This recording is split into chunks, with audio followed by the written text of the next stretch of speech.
Johnson, and this is Focus on Liberia. Hit it! From Cape Mount to Cape Palmer, Mount Nimba to Atlantic Ocean, over McGill to Pocondre, to educate, elevate, and promote. Yeah, focus on Liberia, for Liberia, Liberia, for Liberia, yeah. From Monday to Sunday. From Monday to Sunday, it's focus on Liberia.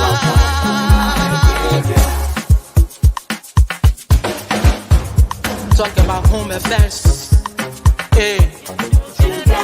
in diaspora, current affairs, reliable information.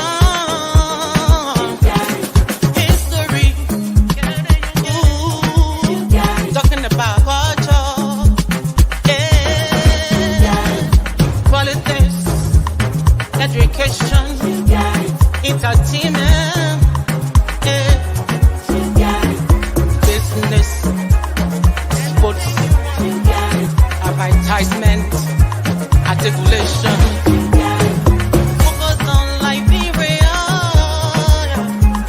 Focus on Liberia. Focus on Liberia. From Monday to Sunday. At Focus on Liberia, we discuss everything Liberia, from education to politics, arts and culture, entertainment, agriculture, history, religion, family, and technology. Focus on Liberia uncovers and showcases the best of Liberia and shows the world the truth about Liberia. We educate, elevate, and promote all things Liberia. We conduct interviews, panel discussions, debates, and more. Tune in to Focus on Liberia on Facebook and YouTube and be a part of the stories that make up the news. This is Focus on Liberia, and I am Dennis Jar. Hello, ladies and gentlemen, and welcome to yet another edition of Tough Talking Thursday on Focus on Liberia. My name is Dennis Jar, and we are broadcasting from Atlanta, Georgia. Tonight, we're going to be looking at some hot current issues, those ones that are, people are talking about, starting with the draft national budget. That's the draft 2024 budget. That's one issue that we'll be talking about. Also, McGill Senator Nathaniel Fallow McGill had a press conference and say, hey, President Bouaka is spending money outside the PPCC law and also circumventing the role of the legislature. What's going on here? We're going to discuss that. Also, JNB is still forming his government. He's appointing more and more people. This time we have more board members for WASH Commission, for AIDS Commission, all these board members. Sometimes one commission had like 26 persons. What's going on with all these board appointments? What are they supposed to be doing anyway? Also, there is a call for peacekeeping forces in Liberia. I mean, I heard that during the 95th birthday celebration of Mrs. Brunel. Said, well, the way the country looking, look like we should bring some people to keep the peace. That's kind of strange. War has been over ever since. So what's going on? So we're going to discuss all this. I have with me to discuss this, who else to talk about budget besides Gabriel Carter. He's the host of FOL Marketplace, where we discuss nothing but business, finance, economics, and everything in between. Mr. Carter, welcome to the show. Dennis, good to be here. I look forward to having a good discussion. Thank you. Let me also welcome Attorney Wanda Konyene Freeman. He's an attorney, he's an accountant, he's an economist, and many things else. He also works in the Liberian government. So he knows when we say government of Liberia, I mean, he's worked in Liberia, so he knows that. So, Konyene, welcome. Yeah. Thank you very much. And that's nice. And I like the way you call it. A lot of people call me. Right. I'm familiar with Liberian names. Okay. Thank you. Let me welcome Mr. Abu Bakar Dukle. He used to be Abu Dukle, but since President Bakar took office, his Bakar started being prominent. Welcome, sir. Thank you, Dennis. It's a pleasure to be with you. And Mr. Dukle, are you observing Ramadan? Yes, I am. Oh, okay, good. And thank you for being here in the Ramadan. Is Mr. Dukle also speak Arabic and other Liberian languages, right? Well, versatile. We want to welcome our viewers all across the globe. When it's Thursday, it's time for Tough Talking. Gentlemen, I'm glad to have all of you. Before we jump into the budget, other things have been happening, right? Starting with it's a few things, and I want you guys to just comment, for 2 minutes as a water cooler movement. President, we want a good number of EPS to guide him. Prince Johnson looking at who to endorse in the Nimba senatorial race as someone to replace Kuhn, and the lady who was beaten to death, accused of witchcrafting. She was buried, and that was a very, very sad thing for me. And then the NASCO, Mrs. Yeke, or Kamina Yeke, is fired, and people are talking about it. So these are so you can pick anyone to talk about in this water cooler movement. Let me start with Mr. Dukle. Thank you, Dennis. And I want to say hello and welcome to my co-panelists. Really, I'm more sort of interested to talk a little bit about the budget, the draft budget that was released. We'll get to the budget. Dennis, as we struggle to get things going, I think it's fair to say that the draft budget is a mixed bag of saving in some areas, cuts in some areas, and growth in some other areas. For me personally, I'm only satisfied to see that the budget of the Ministry of Education was increased from, I believe it was 98. Mr. Dukle will come to the budget. Okay. There's water cooler, some of the issues, some of the things that are happening. But let me go to Gabriel, and then we come back to you. Dennis, thank you for having me. Can you guys hear me? Yes. Perfect. Well, I think I think you listed quite a few, but I think for me, the one that I want to take a stab at is, I think I find it kind of puzzling was the call for peacekeeping troops in Liberia. I believe we'll get to that. I just want us to comment on the firing of Kamina Yeke at NASCO, or President Weah want, I think 25 or 35 EPS workers. The lady who was brutalized to death, they say she fell from the sky. She was flying on a broom. I don't know who saw her. Yeah, I think killed her. I don't. She was just. I don't think I followed that lady's story. So I think I would talk about. I'd like to maybe take a stab at the former president requesting, security guards. I don't know how many he requested, but I think this is something that is it's owed to him as a former president. He needs security. Maybe I would say, in my case, if I were him, maybe 5 at most. But I think from what I'm hearing, that he asking for up to 18 people to protect him. I think that's a little bit absurd in terms of the number of people, because you have to factor that into the budget as well. Somebody have to pay for those individuals. I'm not sure if his retirement package covers those individuals, or that is something that comes out of the government's budget. But I think that's a little bit absurd. But in all fairness, I think he is owed that. If he is the former president, and if he leaves, he needs security. I think that's supposed to be something that he's entitled to. So, according to what we heard, that President Sirleaf had EPS, I think 15. Even now, President Boakai, when he was VP, it was EPS. I don't know the number, and so he wants his own.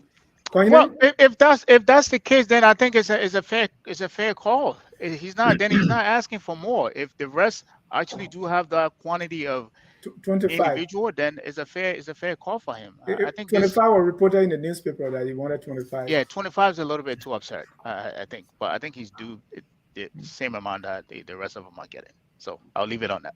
Thank you. Konyo, you know what these EPS people doing and what the Oh, security I requirement? think let me start with the Kamena Yeke situation. Mhm. I think it speaks to the complication in Liberia when you stand up for what is right. You get terminated, and sometimes there's no justice for you. I mean, if Waka had the goals, he could have, like for some of the people, like the UP party people who squandered 300 and some more thousand, he would have dismissed them. But because they later stood up to the haphazard way in which they wanted to take over the Social Security, he dismissed. So I think that's sad. It just shows that it's going to be business as usual under Bouaka. I also talk about the witchcraft situation and the woman being mobbed to death. I think it still speaks to the issue of mob justice in Liberia. People don't necessarily trust the police or want to go to the police to solve their problems, so they render their own instant sense of justice, which is very unfortunate. But you see, when the government itself, adopts those kinds of practices, it's very easy. Like the case with Mary Brown and other people who go about vigilante justice, officially, and is endorsed not just by this current government, but by past government and all of that. So people sometimes follow suit.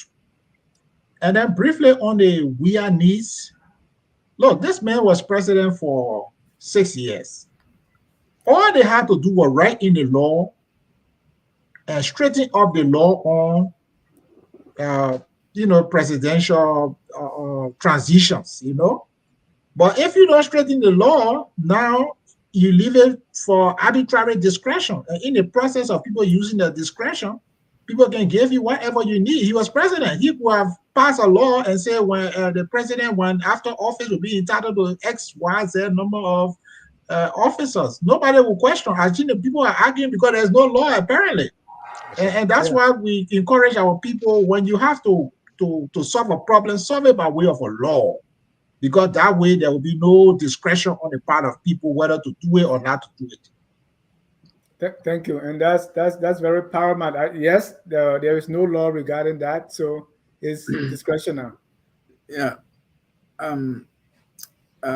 Dennis, I just wanted to ask something relative to the elderly lady that was mobbed to death.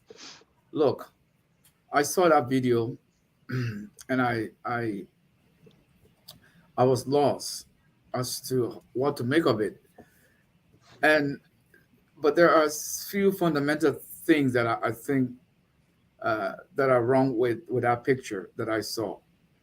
First and foremost, it speaks to the nature of the lawlessness, the lawless nature of our society, the citizens' inability to follow the law, and the way people react to things in Liberia.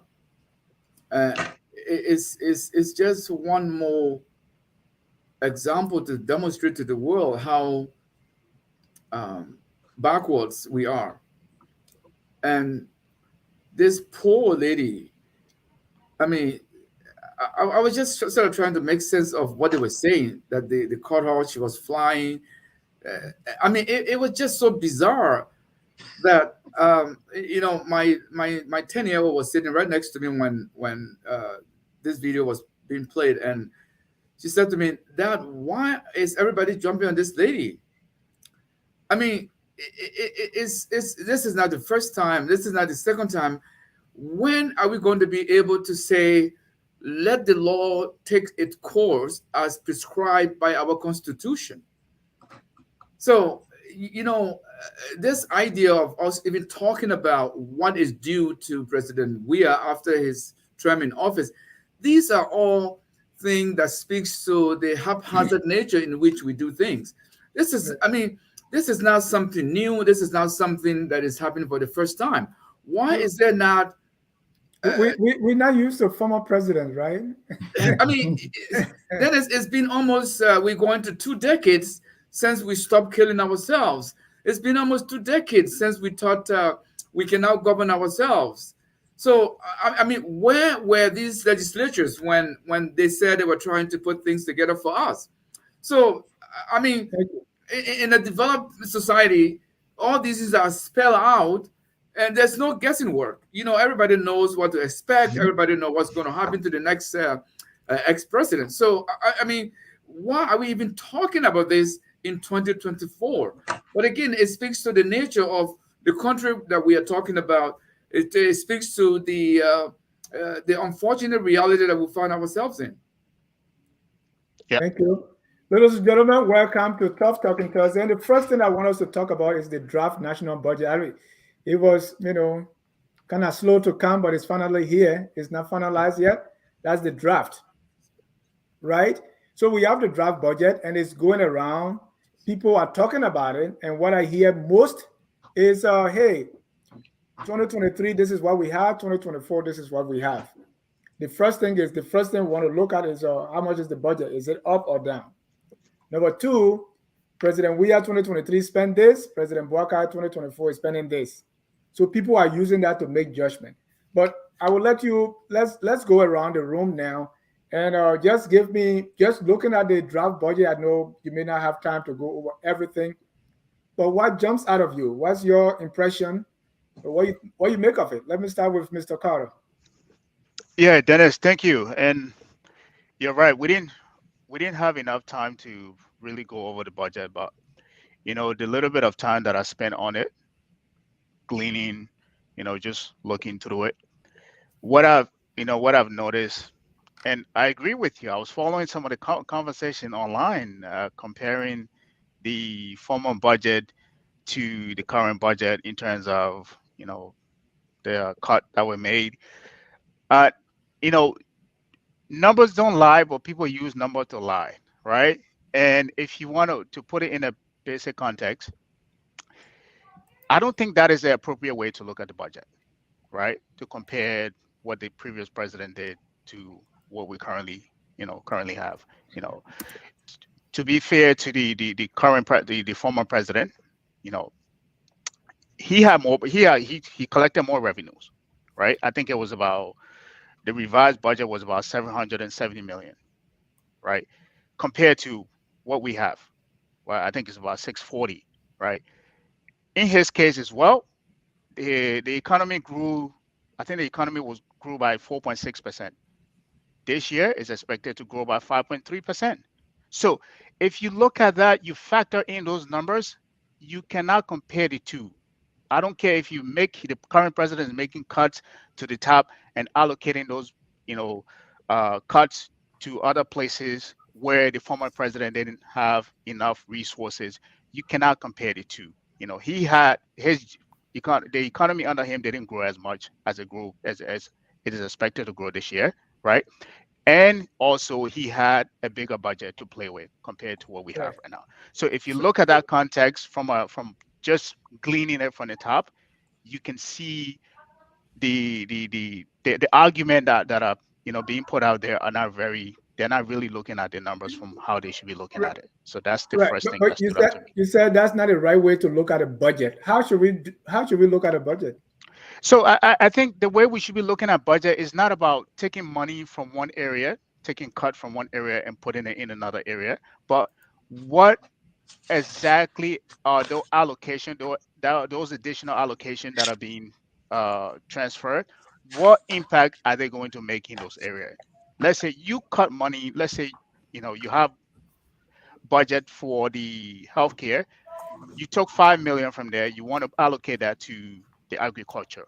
How much impact is that 5 million going to have on the agriculture sector? What are you going to do additionally that the former president didn't do, or your predecessor didn't do?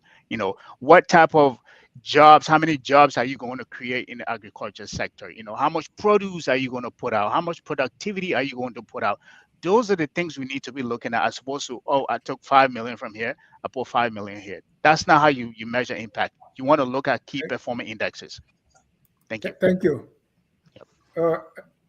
Attorney Freeman. I think it's a bit disappointing because the budget tells me that there is no new thinking about the problems that Liberia faces. There is no fresh approach to it. And if I tell you what, if anybody is going to work with the current GOL structure, that person has signed up to fail. Period. Because as far as I see, the current structure in which the government of Liberia operates is just too big to work. And so there is a duplication of function, there is a multiplication of tax. And at the end of the day, there's a lot of waste. And as we go into these discussion, I will bring out some issues just to show you that it doesn't show that there is going to be the desired impact.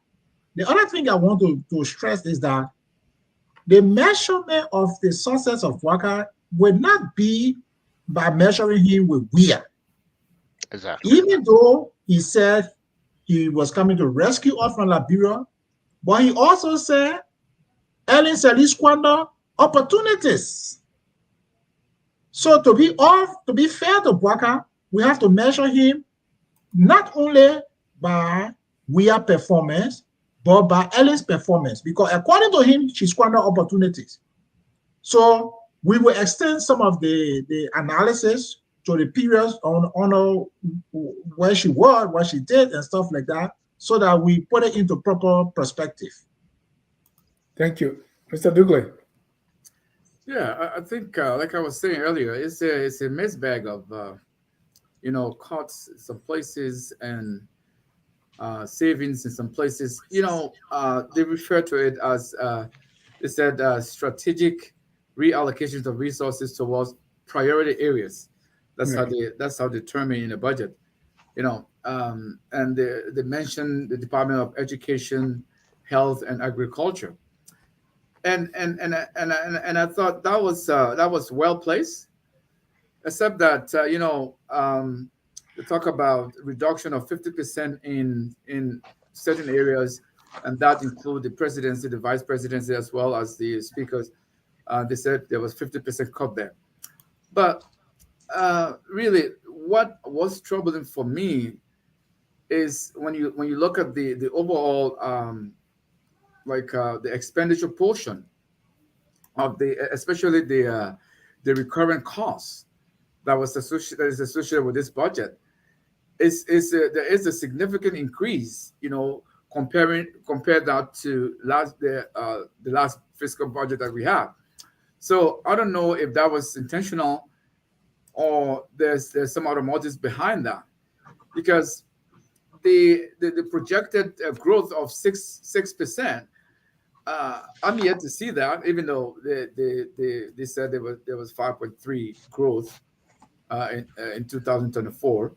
So I'm really interested to see how the strategic reallocation of resources to the Department of Agriculture, since the Department of Agriculture is looked at as one area where we are expected to generate more income, depending on how President Bouakai is going to go about it. So when you look at the budget itself, there's a decrease in terms of the numbers. So I don't know if the 692 point something, I don't know whatever it is behind it, 92, is pretty troubling in some areas, because like I said, when you look at the recurrent costs from 2023 and you compare that to this year, which is almost about close to 621 million, which represents close to 80% of the overall budget. So I don't know how they are going to balance this, because if you minus the 80% recurrent costs from the previous 2023, which is I guess what President Weah left us with, then you kind of wonder the cost that they are talking about, is that going to fill the gaps? And when you calculate those numbers, they are really not enough to offset whatever they are cutting. So, for example, they're talking about the presidency being $4.2 million, and now it's going to go down to $2 million. Now, the difference there, the 2 million or 1 point whatever million that is going to be cut, where is that going to be reallocated? They haven't said that. And even if you add it all up together, there is also about, I think, from what they said, the projection is that close to $90.53 million. And that's just like a drop in the bucket here. I mean, I don't know how they are going to do it, because that's what the previous, under George Weah, there was, I think, the recurrent cost increased by close to 19 million, close to $20 million. So you look at it, $19 million, and that was, I guess for 2022, 2023. And now they are talking about close to, I think, close to 19 million. So, I mean, to me, the numbers don't add up in terms of what they are cutting and the reallocation. Thank you. Dennis, can I chip in on this agriculture thing? Yeah, let me maybe this one will shed light on that. But go ahead, chip in quickly.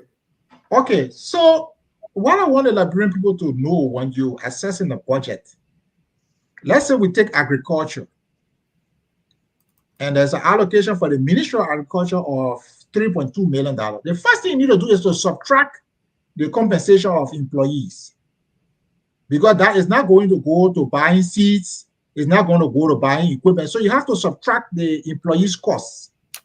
So if you take the Ministry of Agriculture budget, 3.2, you subtract the employees' cost, which is like 2.2, you are left with $1 million. You take out another $250,000 for goods and services, the only additional expenditure is $750,000 for equipment for the Republic of Liberia. So if you are coming to boost agriculture and you put $3 million, $2 million for employees, $250,000 for goods and services, with only $750,000 for equipment, you are heading for a problem, because $750,000 cannot possibly buy equipment for just one farm. So that's the way we go about analyzing the budget, to see what is the physical cash put into actual goods and services, not just paying employees.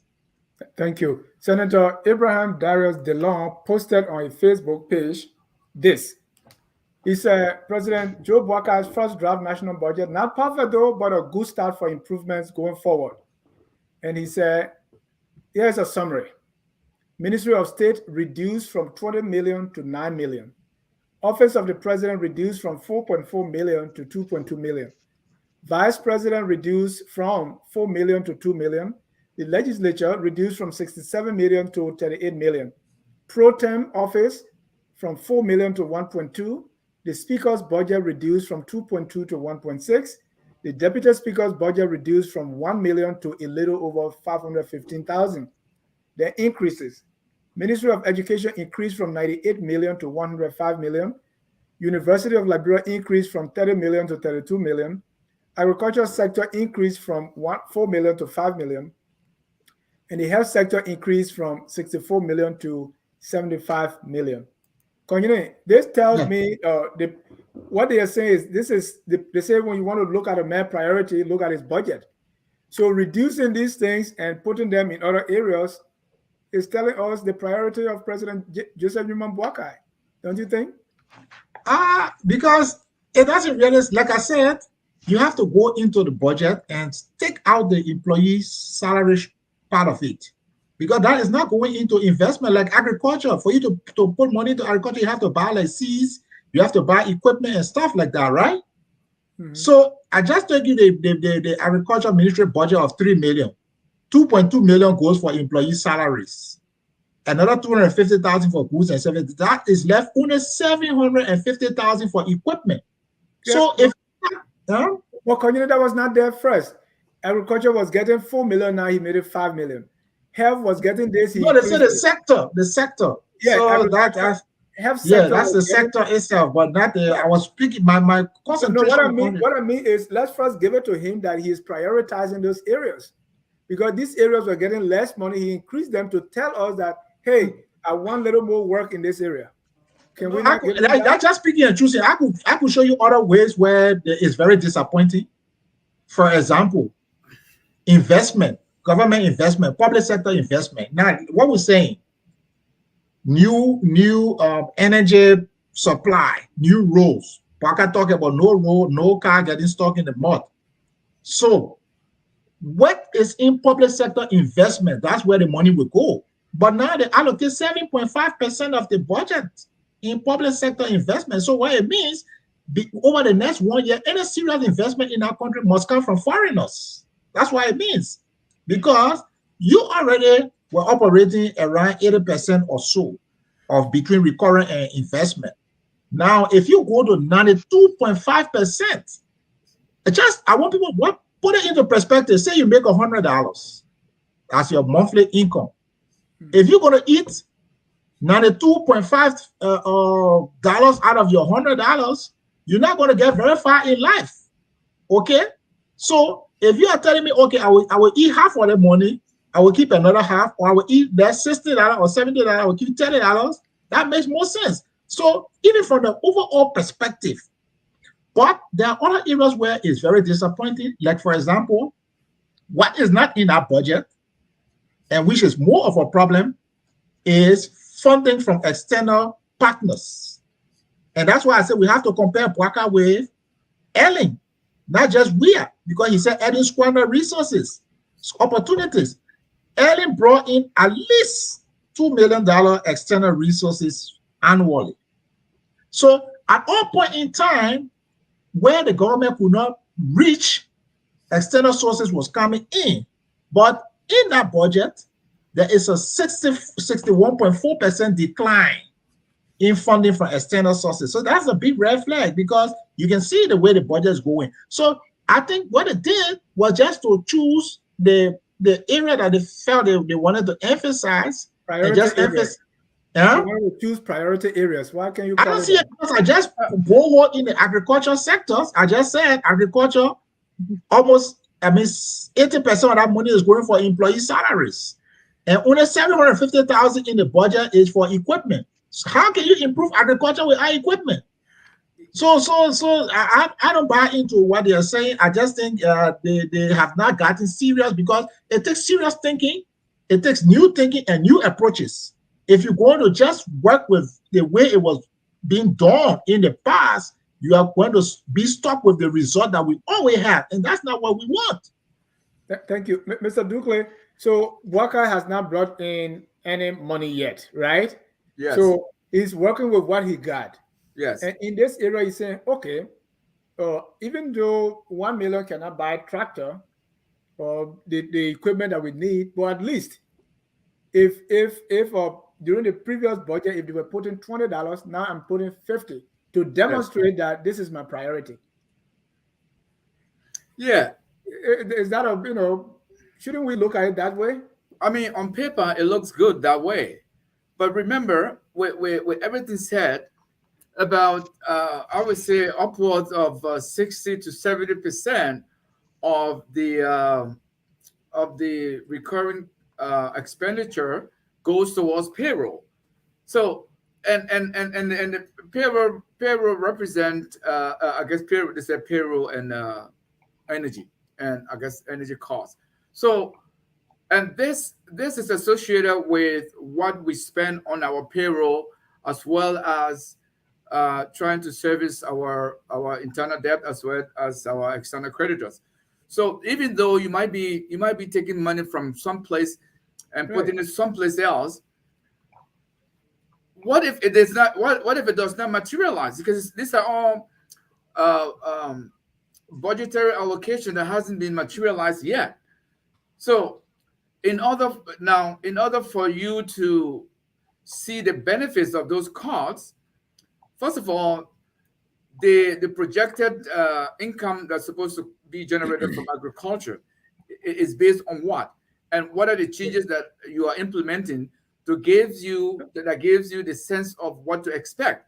So because when you look, about 18% of the overall budget is going to be allocated for servicing our internal debt as well as our external creditor.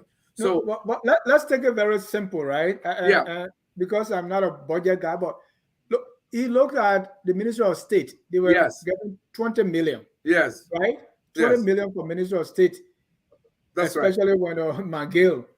So he said, instead of 20 million going here, I'm only putting 9 million, so I can take that money and put it to areas that I think needs help.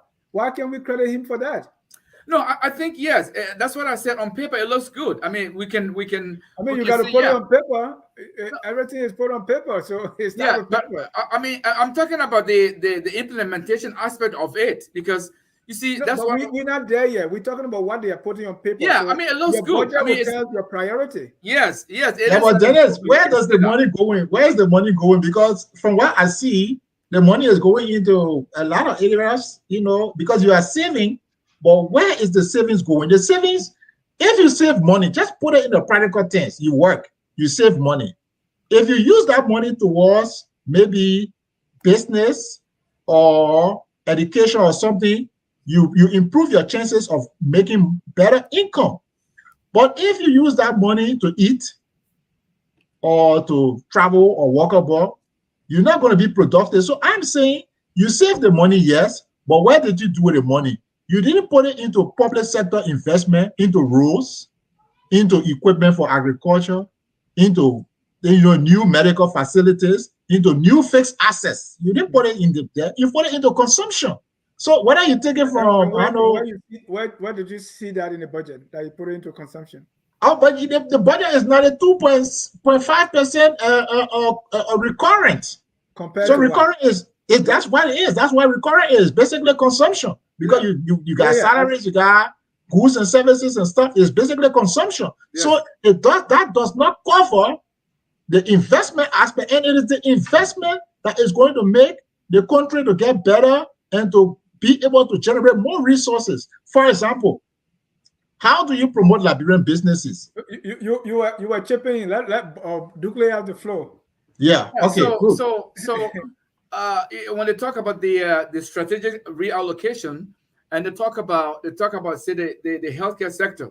Now, in the healthcare sector, they are talking about basic healthcare delivery, the delivery services, as well as all the other aspects of that delivery, which includes the cost of fuel, the cost of vehicles, maintenance, etc., especially when they're supposed to be delivering services in the rural areas. Now, that it costs a lot more to deliver these services in a place like Harper, more so than if you're delivering, say, to a place like Bommy Hills. So there's a vehicle maintenance, there's fuel costs, there are staff's maintenance as well. So again, when our brother Wanda talks about the recurrent cost, it is a cause for concern, because this amount represents close to 45% of the overall budget. So he's right. Just because you've said yes, like I said, it's good on the way it's being presented, but is this going to be sustainable? Is this going to be beneficial in the long run, in the long term? Because some of the things that we have to do, the employee's salary is a really big part of it, and that includes the salary of the nurses, the doctors, the teachers, and all the associated people that are working in our sector. So really, yes, it's good. It's good in some areas, and in some areas, I don't know how they are going to do it, because even though they talk about the costs, 50% in Ministry of, I guess, State and Presidential Affairs and the Presidency, but with the balloon expenditure that they're having in their recurrent expenditure, I don't know how they are going to do, because sometimes I even want to believe it's going to undo those savings because of the way the budget is going to work in terms of paying those salaries and looking after those employees in the health and education sector. Dennis, I think, yeah, I think the way I well, let me say this. what I expected from, this president is maybe do something that was, that he some on one of his campaign slogans, right? You came in, you talked about the arrest. Agriculture is the first thing in there. I expected him to take all of those savings and just put everything towards agriculture. If that's what you bank your entire presidency on, so be it, right? So be it. At least if you can get some level of productivity in that area. You put, I don't know how much was those cuts. I think it came out to over 20 million or so. If he had taken that entire cuts from those other areas and allocated that to just agriculture, to the point where we are now able to be full or on the path to be full sufficient, right? It would have made a bigger impact, right? But you take cuts from different parts of, these places, and you just put 5 cents here, a little bit here, a little bit here. You're not really making any impact. You're doing that. That is a political play. Politically, when somebody look at that and say the president is doing something, he's made cuts here, he's putting money here, but from an impact level in terms of really seeing any tangible impact in those areas, we are not going to. I expected him, even if he had taken those cuts, all of it, that entire bucket of cuts, and put it in healthcare, or dump it into JFK, the healthcare, where JFK become go from what it was to become one of the most efficient healthcare hospital in the country. People will see that. Or you take it, you put it in agriculture, or you take it, you put it in the education, where you see people can see tangible impact. But taking all of those cuts and spreading it around just because you want to make a political point and see people make from a numerical standpoint, people will look at it and say that, and from just looking at it, people would think that you're doing something tangible. But like I think Dukale pointed that out, if you look at it from a sustainable standpoint, like over a long period of time, even over a 6 period of time, or even over a year period, you're not making anything. It's just a political play that we need someone who is a budget manager, someone who has dealt with budget, who understands budget, who knows how to. This is where planner comes in. If somebody who was formerly a planner, a budget manager who really understand budget, if they had done that budget, they would have advised the president to do something in similar term. Take that bucket of savings and dump it somewhere in one bucket where you can see a good impact, as opposed to just spreading it all over. What do you make of this chart? I'm colorblind, so I don't know the difference between the two. Right? We are recurring versus the public sector investment, right? Is that the PSIP? Yeah. That is a PSIP. So the brown color is what is worrisome. The brown color. Yeah. If you just look at it, see the transition in the brown. Yeah. That is what makes the budget worrying, that brown color. Because the brown color is going down instead of going up, right? Especially, Yeah. Okay, and it's going down significantly. Yes. Yes. That means that the government will not give you new roads. They're not going to give you new buildings. They're not going to give you new health facilities. Nothing new. They will pay your salaries and transportation. You will have your workshop, but nothing new. That's what it means. Yeah, and in terms of numbers, you can see that even though they were talking about cutting expenditure, but you can also see a significant rise in there's an increase in expenditure. So and that will represent those brown, what is it? I mean, it just, I don't know if this is going to be sustainable. So the first part here, the 621 million, that's 2023. That's 2023, yes. And in that, this was our budget. Yeah. Yes. And then the one on public sector was 150 million.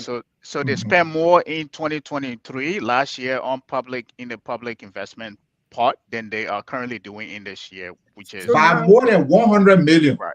By just when the budget goes up from 621 million to 640 million, our public sector investment sliced by what? Over 100%. 100 100 million. million. Right. Almost. So from 150 million to 51 million, 100. So Yes. how you explain that? I think for me, the way I look at it is just, I think again, I'll pick it back on what Dukla said. They've, you see the increase in the budget, but in terms of, like, I think it was Wanda that said that the roads, like the basic infrastructure, the public sector investments, things that he promised, the 100 days without any car being stuck in the road. I thought, even if you didn't focus on agriculture, I thought you would have just make sure you honor that. You made a campaign slogan: 100 days, no car will be stuck in the mud. But yet we're looking at just 52 million on public sector. If you've been to Liberia recently, that road from the airport to the city, it was a death trap. Hopefully they have done it right. They have finished. They paved it. I would expect him to put at least some money into that and finish it. But you allocating 52 million to public sector investment, and that doesn't just include roads. That includes other infrastructure as well. So Yeah. for me, I don't. You can't. In as much that I would like to defend this president or this administration in terms of having You the never tried to experience that defend the administration. I want to give them the benefit of the doubt, because they banked the campaign on experience. They talked about experience. I think that was one of the biggest things they campaign on. But yeah, you look at somebody that campaign on experience, putting on a budget that looks like people that campaign that we thought never had any experience doing better than you. It's laughable, and I want to give them the benefit of the doubt, to be honest with you. But this is troubling to look at that. So wonder why the people like Senator Dillon, why are they celebrating? If according to this graph now, if all this money that we are happy about is going to the soup pot, people are going to eat it. Why actually going to go towards fixing something? Yes, and keep that graph on. When I'm commenting, keep it on. I said you might keep it on when I'm commenting. Yeah, go ahead. So what's going on here? Okay, so I understand. For you to know that the government is improving and they're going to deliver on services, the blue part of the graph need to be coming down, and the brown part need to be going up. Yep. You get me? Yep. The blue part need to be coming down, and the brown side need to be going up. That's how it's supposed to be. Then you know now that, okay, there will be roads, or there will be medications, or there will be, news institutions, stuff like that. Yeah. But now with that blue part going up, it just means all these guys, the senior advisors, all these executives that were appointed, they're going to take pay, they're going to have the gas and stuff like that. And when you talk about electricity expanding into the hinterland, no, it's not going to happen, because who's going to pay for it? So that is worrisome. And now they say, now you have electricity problems. So we were thinking you put some money into it, then the brown side will be going up. Or if you put the money into roads, the brown side will be going up into agriculture, especially equipment, then that brown part of it will be going up. So here's the thing. But why can't we look at it this way? That blue side going up means asset recovery, right? For instance. So let's say you put that in asset recovery, and asset recovery is able to recover 1.2 billion. Is it l'argent pele l'argent, right? No, you gotta look at the revenue. Look at the revenue and show where asset recovery is contributing. No. Well, we hope. So maybe no, because it's written in the document. So I think they got tax revenue, they got non-tax revenue, and that's why I said they mentioned that there was a 61.4% decline in revenue from external sources.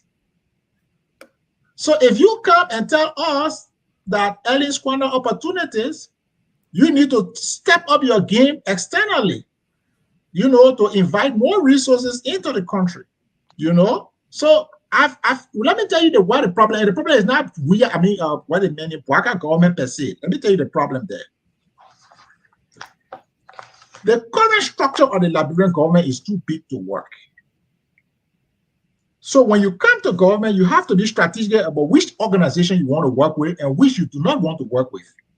And you start working towards reducing instead of trying to put people into every single position. Exactly. Let me give you an example. We have the police training academy. Gabriel prepare some numbers for us. Go ahead. We have the police training academy, right? You're talking about rule of law. We have the judicial training academy. Now, and what I'm saying can be found on page 168. You give $80,000 for police training for the entire country for the year through the police training academy. For the judicial academy, you give $48,000 for the year for the whole country. Then you give $11 million or $10 million to NSA. For what? Are we facing threat from North Korea or Al-Qaeda? So if you're not coming to government with any creative thinking, what is NSA field security guys over there? What are they doing with $10 million? And now the police training academy get $80,000. Can you really train sufficient police officers for $80,000? Or can you train people in the judiciary for $48,000 per annum? But NSA is getting $10 million. Now, let me tell you what they do with NSA. All that money goes to NSA. NSA doesn't use it for nothing. They just share that money with the politicians. Sometimes they give it to them back in election, and then they take their cut, and that's it. And that's why they are saying that what they are doing is top security work that they cannot be audited because they got no way to audit. And in their act, it doesn't call for them not to be audited. So there are organizations that need not be. For example, take the Law Reform Commission. The president has a legal advisor. The president has a Ministry of Justice. There is a national legislature. So what do we need a Law Reform Commission for? 5 executives taking executive pay. So if you're not coming to government with new thinking as to how to solve this problem, you're going to fall in the same trap of business as usual, and your budget will have no impact. Very soon, people will be on the street rioting and causing, commotion because services they expect from the government is not forthcoming. Thank you, Gabriel. You have some numbers to show, and then we can move on. Yes. Hopefully, let me get this on. Okay. So I think I spoke to these numbers earlier, but I'll just be brief over them, right? And I think I made this case earlier, right? For those of you on social media comparing, the previous administration with the current administration, right? First, you have to look at the GDP growth. Last year, it was only 4%. This year is 5.3, right? So you have to compare that in terms of if you're comparing everything else, right? Last year, we raised enough money than we did this year. This year, we have enough, we're growing bigger than we grew last year. So you cannot compare that in that context without speaking to the economic growth aspect of it. So again, budget is a projection. What we have right now is a projection. You have to raise that revenue. You're banking on the future in the next 12 months to be able to raise that, right? So you can leverage the growth opportunity here that we're seeing on this chart to be able to get to that aspect of it. So you have to take that into context. The other one I wanted to share here, and maybe some of these guys here can comment as well, right? Is my favorite thing that I like to talk about. In this entire budget we're looking at, I think Wanda spoke about this earlier, right? The external resources was down 61%, right? That means from the entire budget we collected, usually the money that we get from donors that come from outside, we're down 61%. Now you have to think about that, right? Let me put it in a context to you. If you have a debt load that is $2.3 billion and you're servicing 120, I think 29 million or so on debt service, no outside creditor, whether it's a supranational or multinational development banks, is going to have that confidence to even trust you with any money because you're already putting a strain on your balance sheet as a country to be able to service the debt that you have. Now, you might say, Gabriel, how did you figure that out? It's right in front of you. The GDP, the debt to service from a GDP standpoint, which is 3.6%. the debt, just to save that 129 million from a budgetary standpoint. So based on the entire budget we collect in a year, our debt service account for 20%, so 19.88%. I just rounded up to 20%. So 20%. So that means for So it every means dollar, 20% of our budget is going to pay for our debt. yes. So you say what is it? Debt service to revenue? Yes. 19.88%. So Yeah, for it's every dollar we collect in revenue, every dollar we take from taxes, from you, from the citizen in taxes, we owe 20 cents to our outside forces, to what on our debt, whether the yeah. domestic or external, Yes. right? Yes. So how will any, as I said, supranational or MDB or any creditor even trust you to even say, hey, I trust this administration to be able to serve it? As I said, the stress is already on your balance sheet. You're not proving any way that you're able to reduce this debt for people to say, okay, this country has been able to reduce the debt. We're able to, trust them with enough money again. You are not showing any of that in your budget. Look at your budget that we're just going over. So for me, this is why I think this, for those of you that are just coming and looking at the cuts here and there, you're deceiving. You're looking for political points. Be honest with your numbers and how you interpret the numbers, right? Let me shut up so the rest of the guys can come in here before I go to the next. Thank you. We're moving away from the budget now, so you can just end your thoughts and then we can. Yeah, I think that's all I had to say. That's all I had to say about that. I think if you look at this budget when it came out, for me, I saw the opportunity there.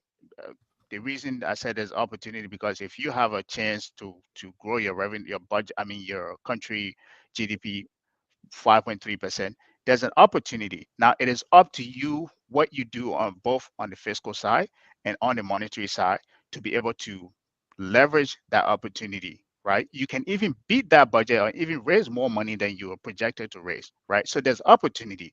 But if you also are honest with yourself, you have to look at the strain on your budget or on your balance sheet as well, which is the level of debt that you're carrying, right? Now, other thing that you have to look at is how are you allocating that budget or that revenue that you projected to earn? You say, I'm expected. You haven't earned that yet. You say, I'm expected to earn this much money, right? But you're telling people this is all of it. Like, what is it? 90, I don't know how much percent that is going to reoccurring expenses, right? So that means you're just going to put yourself, it's like somebody trapped on credit card debt and they're just raising money every paycheck they get. Half of that paycheck is going to that. You're just going to be in a cycle where you continue to do that over and over. And I keep saying, no external administration is going to trust you with additional money. No supranational other country like the Kuwaiti and all of these other countries, partners that we complain that we always celebrate, our partners are going to trust you with any additional money. If they're going to do so, it's going to be minimum, like the $40 million we got from the African Development Bank. What is $40 million? You coming in, you came here to I will say this quickly and I'll land. You came here to the US, right? That trip should have governized enough resources, right? But because everyone know exactly how your budget, the debt load that you have on your balance sheet, they're not going to trust you with any money. Trust me, I don't want to see this happen, but the same cycle that we had is what you're going to see, where you have potential, but because the outside forces don't trust you, they're not going to give you any money, and you're going to struggle to be borrowing money, trying to make your government work. So this is what we're going to see. But I want to give them hope because they came here and campaign on experiences, right? So I want to see some of those experiences come to fruition and people really put their craft to work and make something happen. Thank you. Gentlemen, this is Tough Talking Thursday, and we're talking about the budget. Another thing that I wanted us to talk about is the press conference of Nathaniel Fallow McGill. I don't know if you can make sense of it here, but what McGill was saying is something is not right. Take a listen. But the issue I want to address is that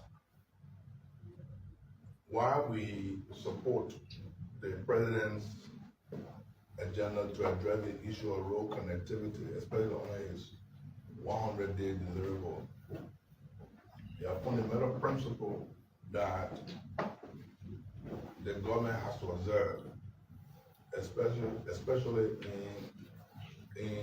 in spending the country's money. In February, the legislature approved $2 million as a support towards the president's 100-day deliverable. But what has caught our attention, a very serious violation by the Ministry of Public Works, is that the Ministry of Public Works is going ahead in total contravention of the Constitution and the PPCC Act to award until 1 million Liberian, 21 million US dollars to feed contractors. Now, the questions that we need to ask, what is the source of funding for that 21 million? And what it did is that they awarded a contract on a letter to proceed. And normally what that means is that you're telling the contractor, go and credit money on behalf of Liberia. And one. Continue. I think it's a very good message. Does he have a point? Very good message, but the very wrong messenger. I feel that he is only talking because Bwaka had not started the audit of the Ministry of State. Because by now, if the audit of the Ministry of State has started, that guy will be looking for defensive mechanism or probably talking to his lawyer. But he's able to pontificate on good governance measures because firstly, the Liberian people disappointingly elected him.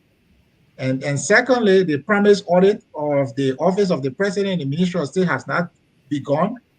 And so he has the goals to be talking. So I feel like what he's saying is correct, but I feel he is the most wrong person to utter those words because this is a man who is known in Liberia for saying stealing government money is a good thing.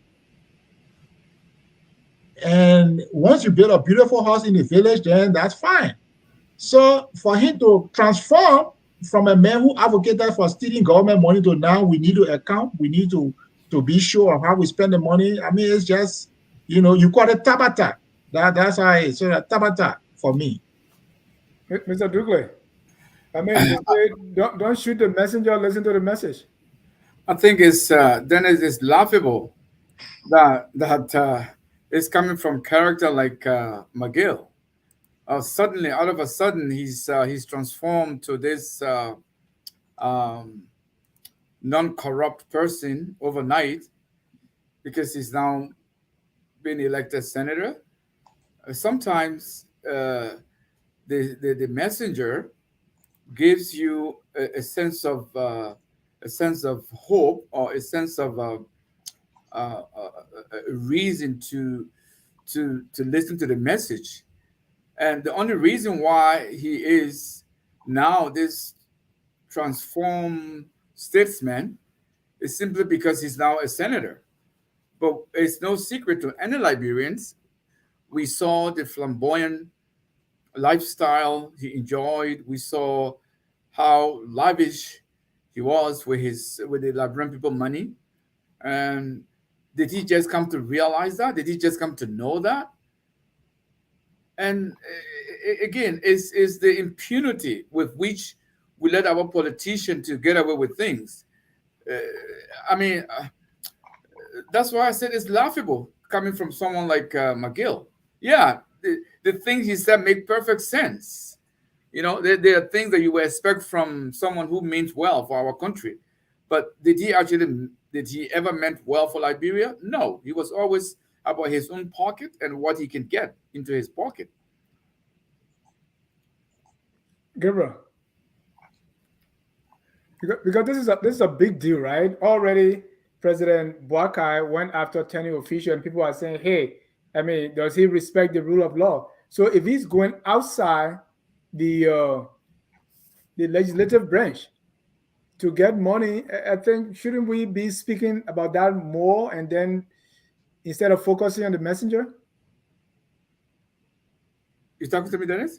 Yeah, go ahead. Yeah. I mean, it's like I said, it's the message itself, the content of the message itself is what you expect from a respectable statesman, for somebody who mean well for Liberia. Yes, the message was it was a good message. It was something that you expect, and a lot of the things that he said makes sense, you know. But I mean, again, like I said, is it now that he's a senator, he come to realize all these things that he's saying now? I mean, like I said, that's why I said Dennis is just laughable coming from someone like him. Is it not the same guy who built a mausoleum for his mother? Where did he get the money from to build a mausoleum for his mother? So I mean, it just I don't know. I don't know what to make of it. I mean, it just makes me sick to my stomach. How these guys will milk our country with impunity, broad daylight, and then suddenly now he's the statesman, he's the senator. He knows what it means to be prudent, to spend. I mean, I don't want to give him any undue credit. Let's go to Gabriel. Yeah, sorry. Sorry, I had to run, but anyway, I'm back. Sorry, what was the question again? McGill. What McGill said. I mean, people are looking at the messenger instead of the message. What are you looking at here? And what was his question of the 20 million? President Boakai is spending money, 21 million, outside what the legislature will approve. And he quoted the Constitution that before you do this, you got to go through these different steps, legal steps. But he didn't do that. So, and now, so there's another question now. Is a accuracy to what he stated? Is he really spending 21 million without the legislature approval? Right. That's the first question. And if that is so, then I would, in as much that a thief is not supposed to be questioning somebody else for circumventing the rules, but I would agree with him in that sense that if you're spending that kind of money, you know, people should be holding him accountable.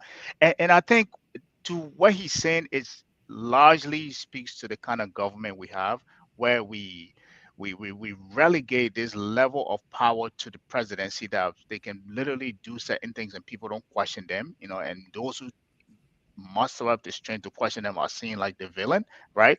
If that is the case, if he's spending that much money without going through the proper channel, then I think people need to start. It is too early to be, if that is true, then it's too early to be having those kind of accusation on the presidency, especially. And so if there's some level of accuracy to that, I absolutely agree with him. But then again, you have to look at it with a grain of salt coming from the individual that is, you know, questioning someone. Sanction, you've been, you know, stealing, you're known to be, you know, a rogue technically, and you shouldn't be. He should be the last person questioning people. I mean, Dennis, you know what it feels like? It feels like Prince Johnson advocating for the war crime code. Yeah. So if war crime code is good, then what's wrong with that? Yeah, but now Prince Johnson is the advocate. So people are going to be thinking whether they're dreaming, whether they are awake or something like that. So I mean, McGill has lost all credibility. So when he has a message like that, he needs to give it to another person to convey it. Exactly. But he can be the conveyor of a message on good governance and accountability. And I know McGill personally. He's a personal friend of mine. We were in college together. We were in the same political party. In fact, I stood in McGill's wedding. So Wow. so is it you guys went to school or? Yeah, college, yeah. But I think I stood in the man wedding, so that tell you how close we were. But you know his dates, right? The dates he was in college, so I don't know if you follow that. No, I think you were just confused the time. But I mean, yeah, it's a man who went to government and stole and stole and stole until the U.S. government had to put sanction on him. Based on what now? Because the U.S. government, and since the U.S. government put sanction on him, our government has not, done anything. So that's just an allegation. That's just a political. Yes, political. But, yeah, and that's why the rescue mission is supposed to do investigation. So if they are not doing it, what does that tell you? That's why he has the audacity to question them. They are complicit. Maybe if they were doing what they were supposed to do, he would be looking for a defense counsel. Yeah. And that's why I say we should take it with a grain of salt, right? Because like everyone is saying, yes, he was, put on the sanction list, but nobody ever really investigated, in the country, investigated those individuals to prove that they actually, in fact, did, commit those crimes that they were allegedly accused of, right? But I mean, if it's coming from the U.S. government, there's got to be some evidence to that. So I agree with Wonder that, if he has that kind of message, do the right thing. Give it to somebody else to be the voice to raise those kind of issues as opposed to you, saying that. But you also want to agree with the guy too. If that is something that the president is currently doing, then people, and this is why, I get confused, and I hate talking about the Liberian legislature and their whole body, and like people just sit there, and I don't know if they get in, they forget to do their job, where they forget to understand what they're responsible for, that they are the check and balances of the government, that they forget to do that. So even somebody raise a point like that, right? Hey, do it, call for investigation. You can call for an investigation to find out what's all of that's going. But we've seen that over and over. He's not the first one to raise concerns like that. So it's sometimes it just becomes like playing a drum, but nobody's dancing to how you want them to dance. And then I just wanted to jump in here for a minute. Look, it is alleged that he stole money, or he did. Yeah, we say allegedly, but it's no secret. We know their positions, the salary of their position. We know those. We know the salaries, and if you compare that, just being simplistic about it, you are a minister of state for presidential affairs. We know the salary of a minister of state for presidential affairs. So if your salary is 150 times of what you're supposed to say as a minister, where did you get the other money from? Where did that come from? So it's not. Yeah, you would say he hasn't been in front of a competent court of to found him guilty. But we can see what is happening. I mean, it's no secret. Just because he hasn't gone to court to be found guilty doesn't mean he's not corrupt. So I mean, that's being simplistic about it. Where did he get money from to build a mausoleum for his mother? Was that from his minister of state for presidential affairs salary? How much does a minister make in Liberia, anyways? And look at how much money he spent to build that mausoleum for his mother. How much money was it compared to his salary? We heard about what's her name, Fina Bono. Allegedly, she has close to between 10 to 15 buildings in Liberia. What was she doing? How much money was she earning? So much that she can afford to have 5, 10, 15 buildings. So you don't have to be a rocket scientist to know that these people were stealing money. So if the American government has no interest, they got no benefits to accuse somebody like McGill of stealing Liberian people money. What do they stand to benefit? What? I mean, it's just childish in my mind, in my view, for someone to say the Americans have a beef to fry. That's why they are framing our government officials. I think it's way overdue. These things should have been instituted from the get-go. When you are accused of corruption, until you can clear your name, you should not be allowed to enter the United States. I mean, those are all overdue. But I mean, we are talking about Liberia here. What does that mean? I mean, it means we are talking about a country that does not care for the rule of law. We are talking about a country that does not care to fight corruption the way it should be. We are talking about a country that um, does not care. All right. Let me welcome Thomas Kana, and he can make his last comment on this one, and then we move ahead. Thomas McGill was calling for circumventing the PPCC law and also not going through the legislature to approve or to borrow or to 21 million as a loan for public works. We're not sure if Mr. McGill is telling the truth, but he's an eminent man, just like the UP chair would say. So we accept that. What's your take on that? So we can move on.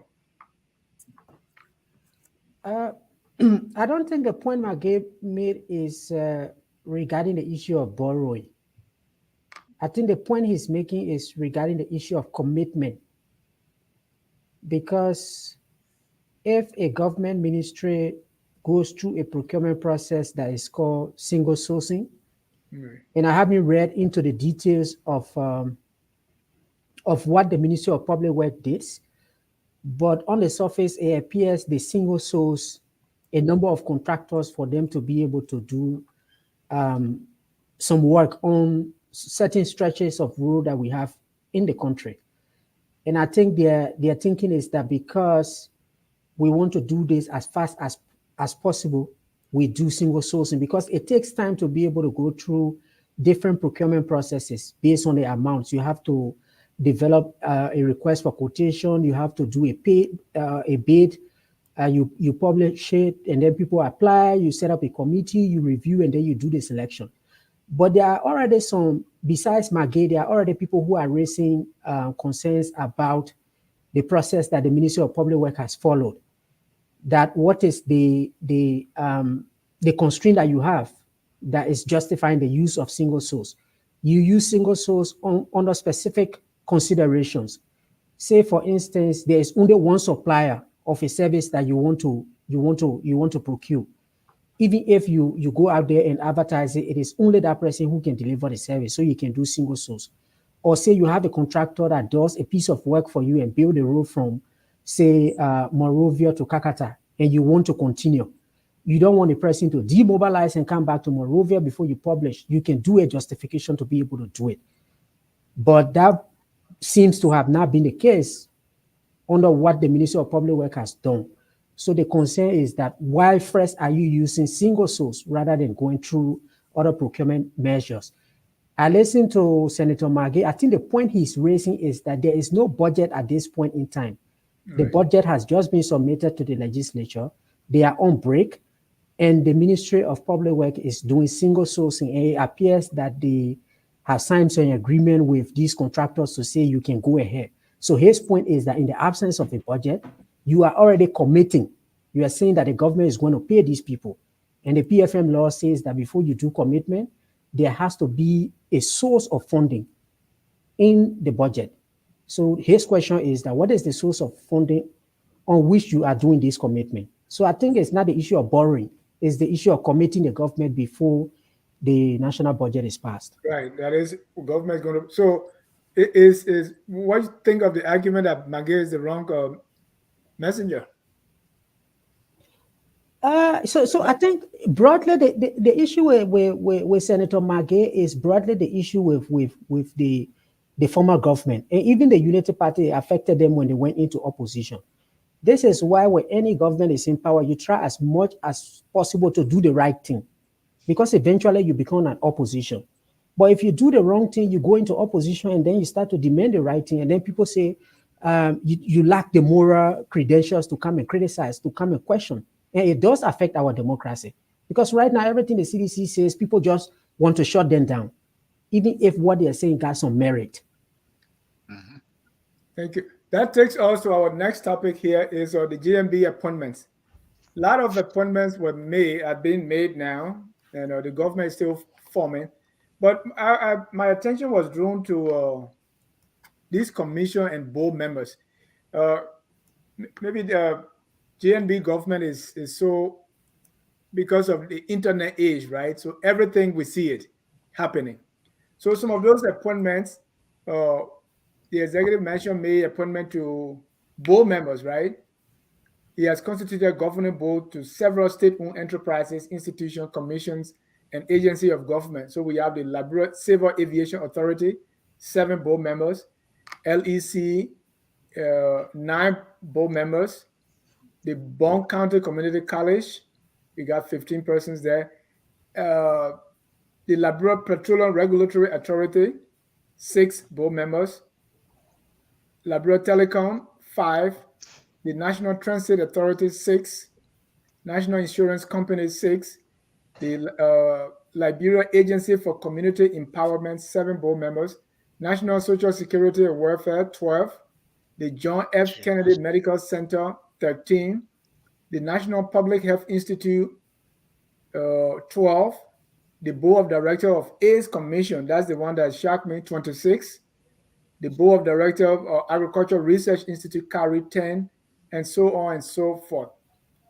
The first thing that jumps out of me is these boards, they are legislated. So I assume, I didn't check, I assume that those are the ones required, those are the members, the number that is required to make the board members. Because let's say, Ministry of Justice should be here, So that's my assumption. Is that correct? And the second thing I observe is, should these various commissions even exist? Like health, for instance, you have Ministry of Health, you have MPhil, you have AIDS Commission, and all that. So my first question to you is, what's up with these agencies, and is the number of people that's supposed to serve on this board, is that something that is codified, that is in the Constitution, that is being legislated? Is that why? So let me start with you, Thomas. Well, the issue of these boards are coming from the background of these autonomous and semi-autonomous institutions that we have in the government, in our broader bureaucracy.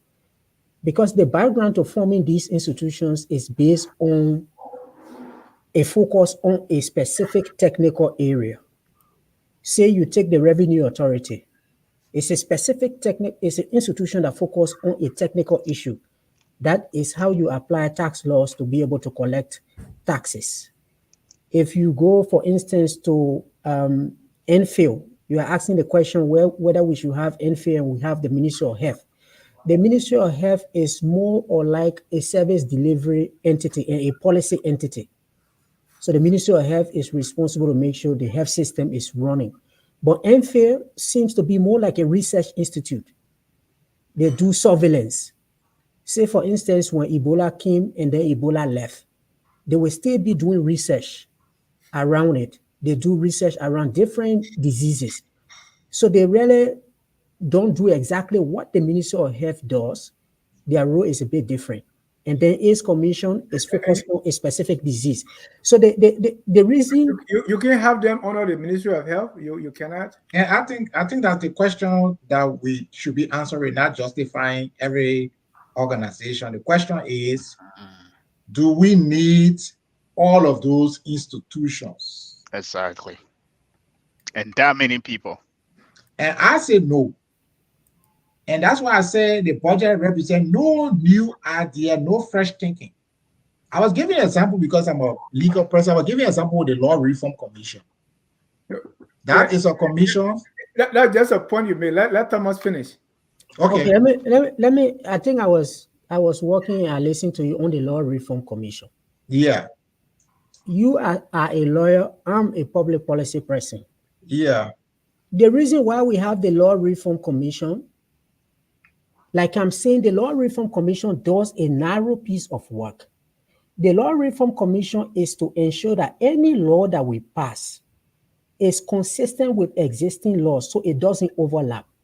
That's now, in many instances, what the Ministry of Justice is focusing on. The Ministry of Justice is focusing on security-related issues, is focusing on prosecution. They are not really into the day-to-day work of how legislation is drafted and how it is passed. Let me give you an example.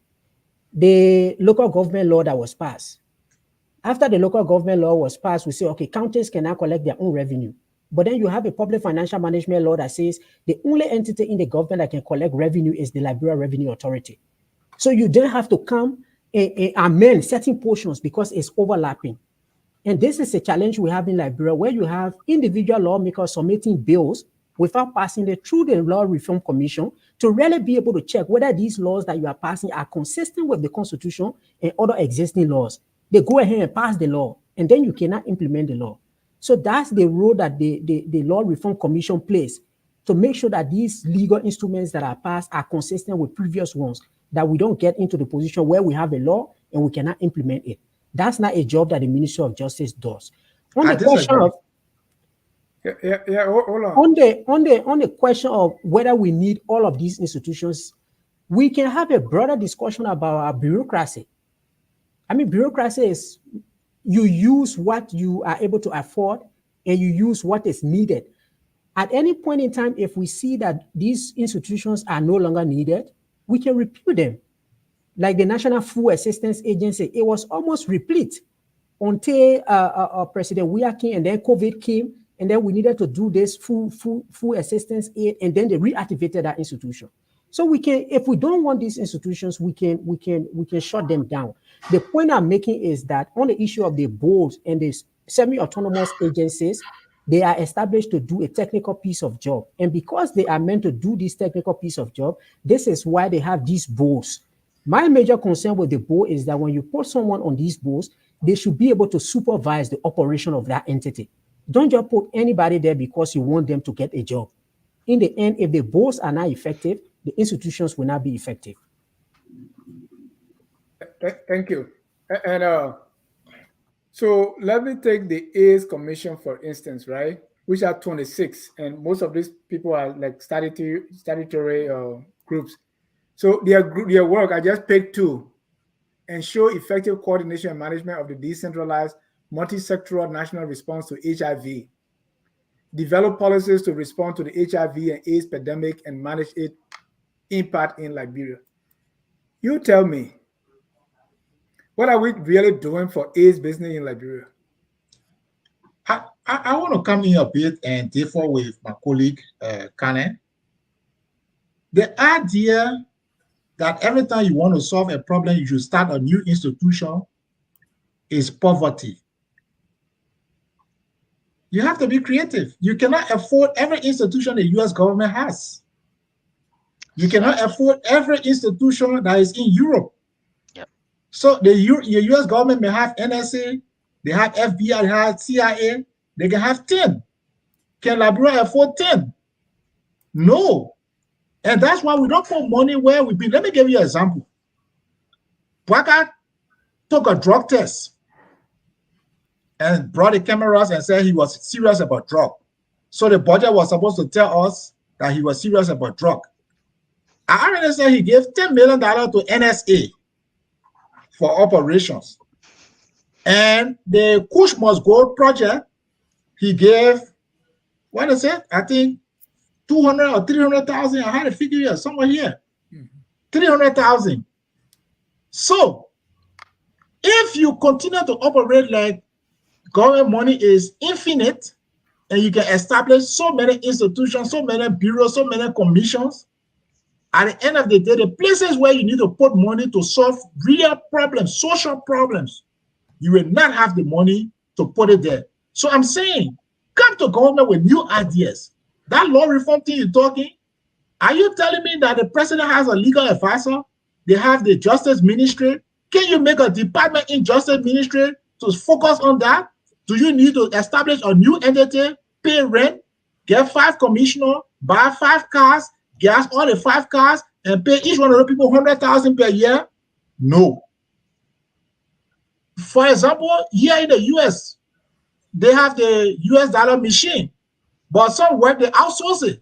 They just pay people a fixed amount of money. They started the problem and they give it back to the policy maker.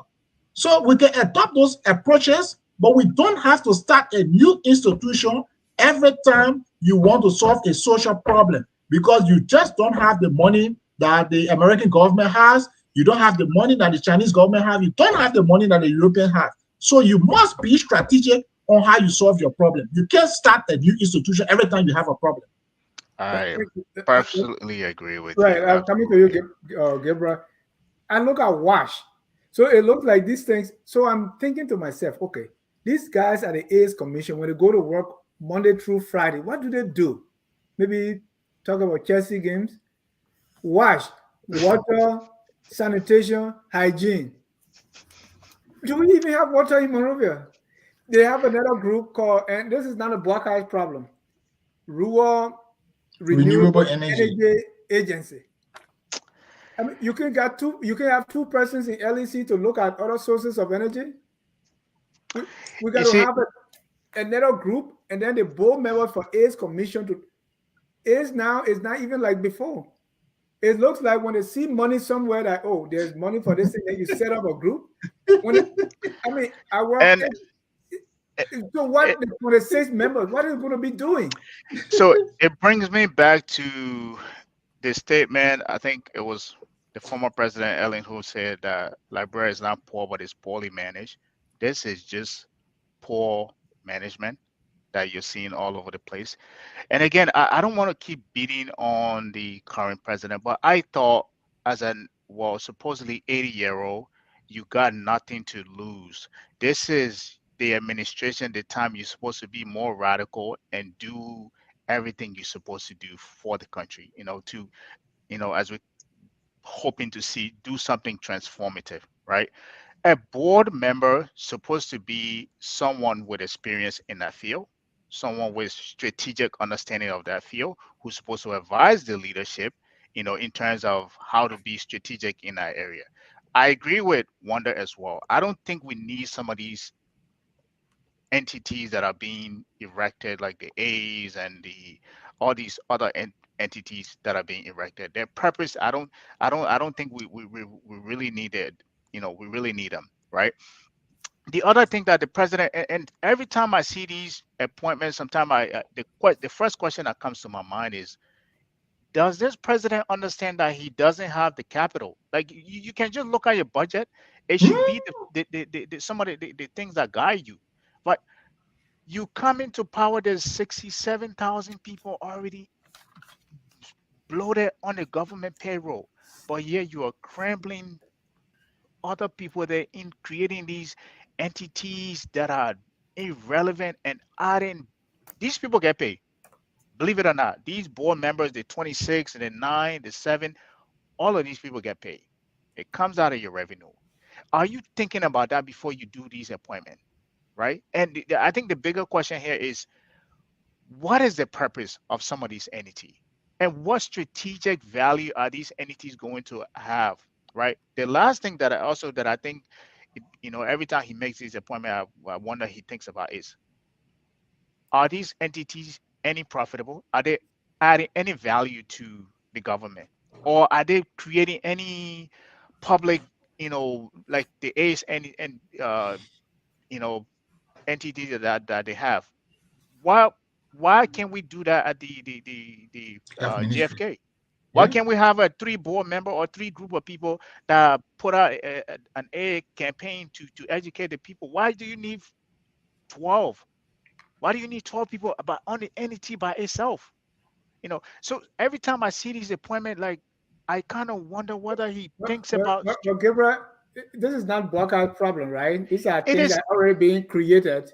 That's what I'm saying now, right? It is not his problem, but But he's coming to the rescue.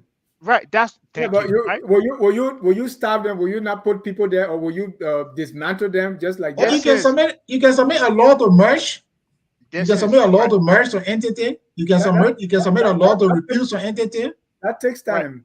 So this is where the word radical stems from the root word, Latin word meaning root, Latin word for root, right? This is where you're supposed to be radical by solving problems from the root cause, right? You don't have to, just because they were created, you don't have to go by it, right? You can do something radical. You can disband it. You can merge, and like Wanda said, you can merge some of these entities into other entities by themselves.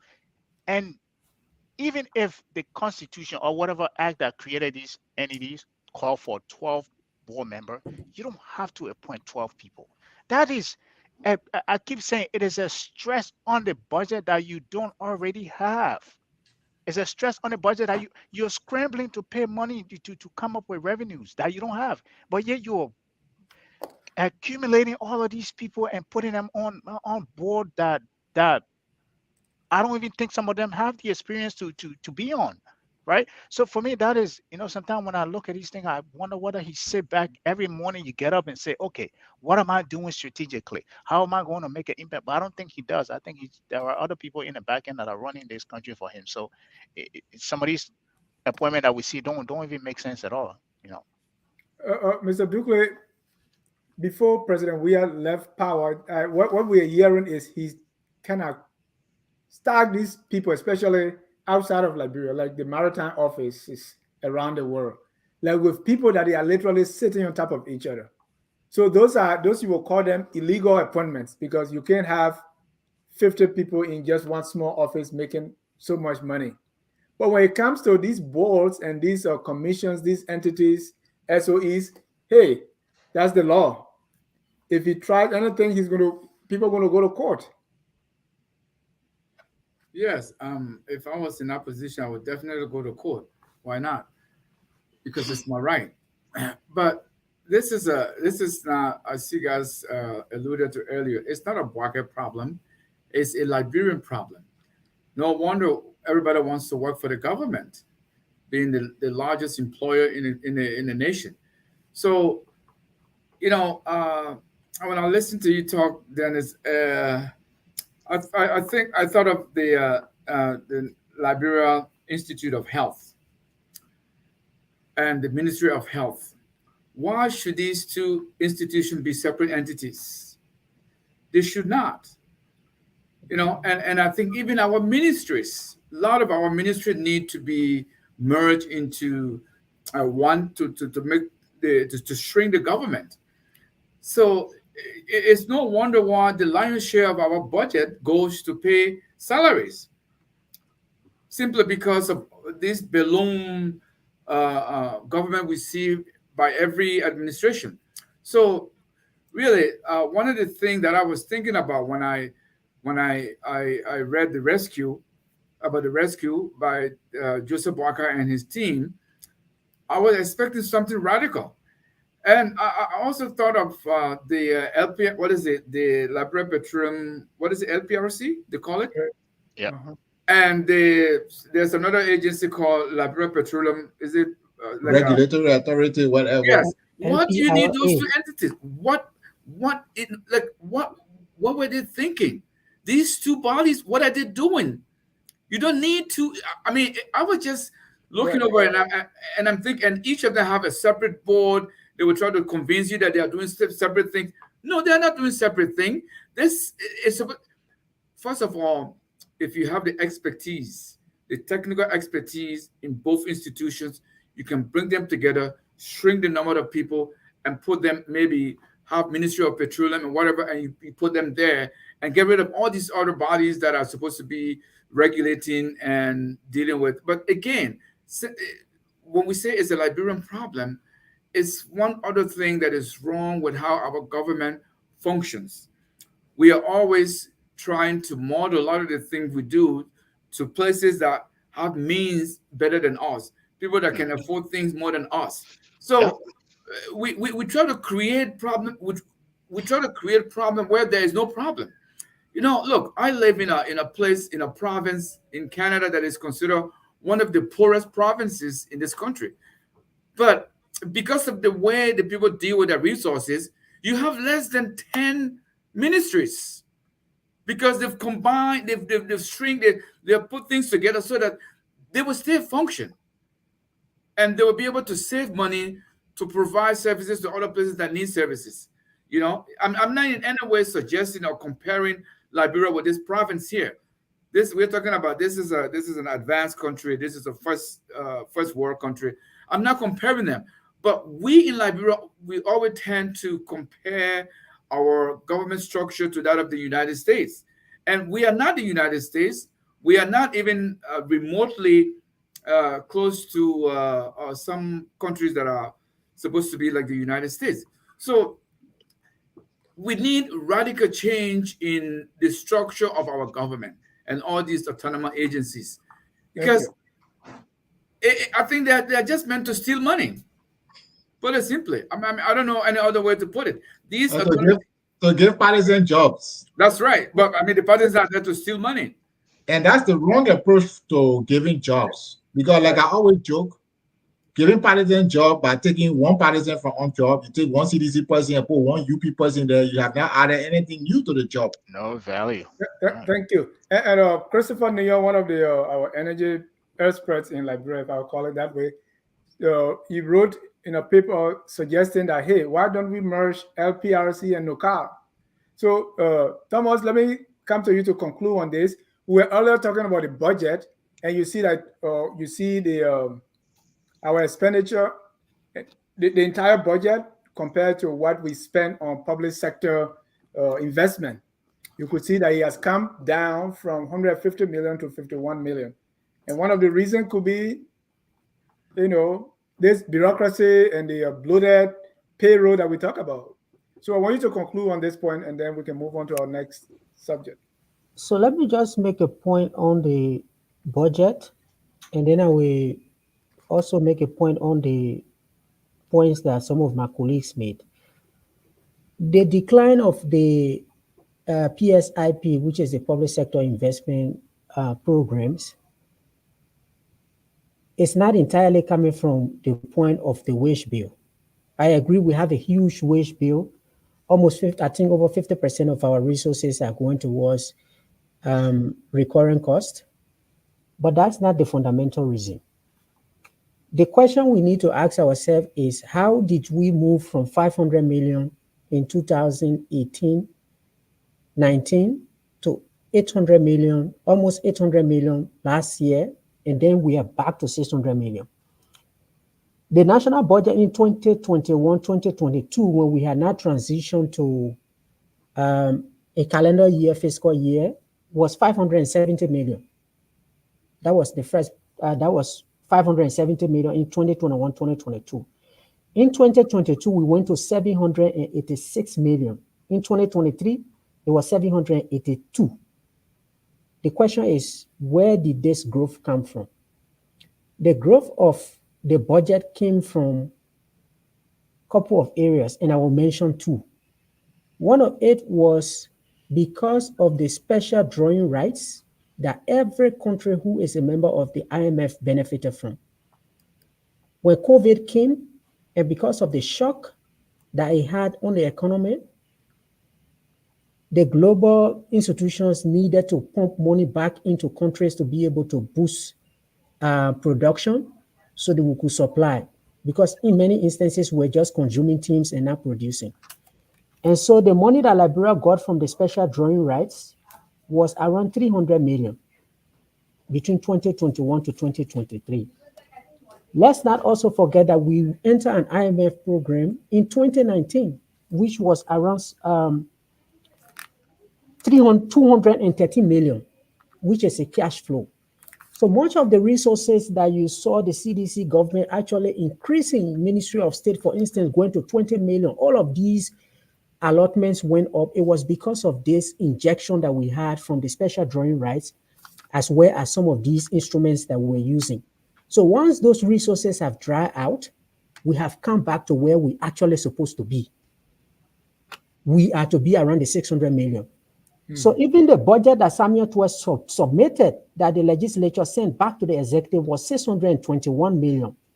Now this new government has increased it to 692 million. I see a lot of people talking about comparing. When we compare these figures and the allocation, we need to hold this context in mind. And there are a lot of people who are confused. Why did we go close to 800 million and we are back to 600 million? I just wanted to clarify that. Right.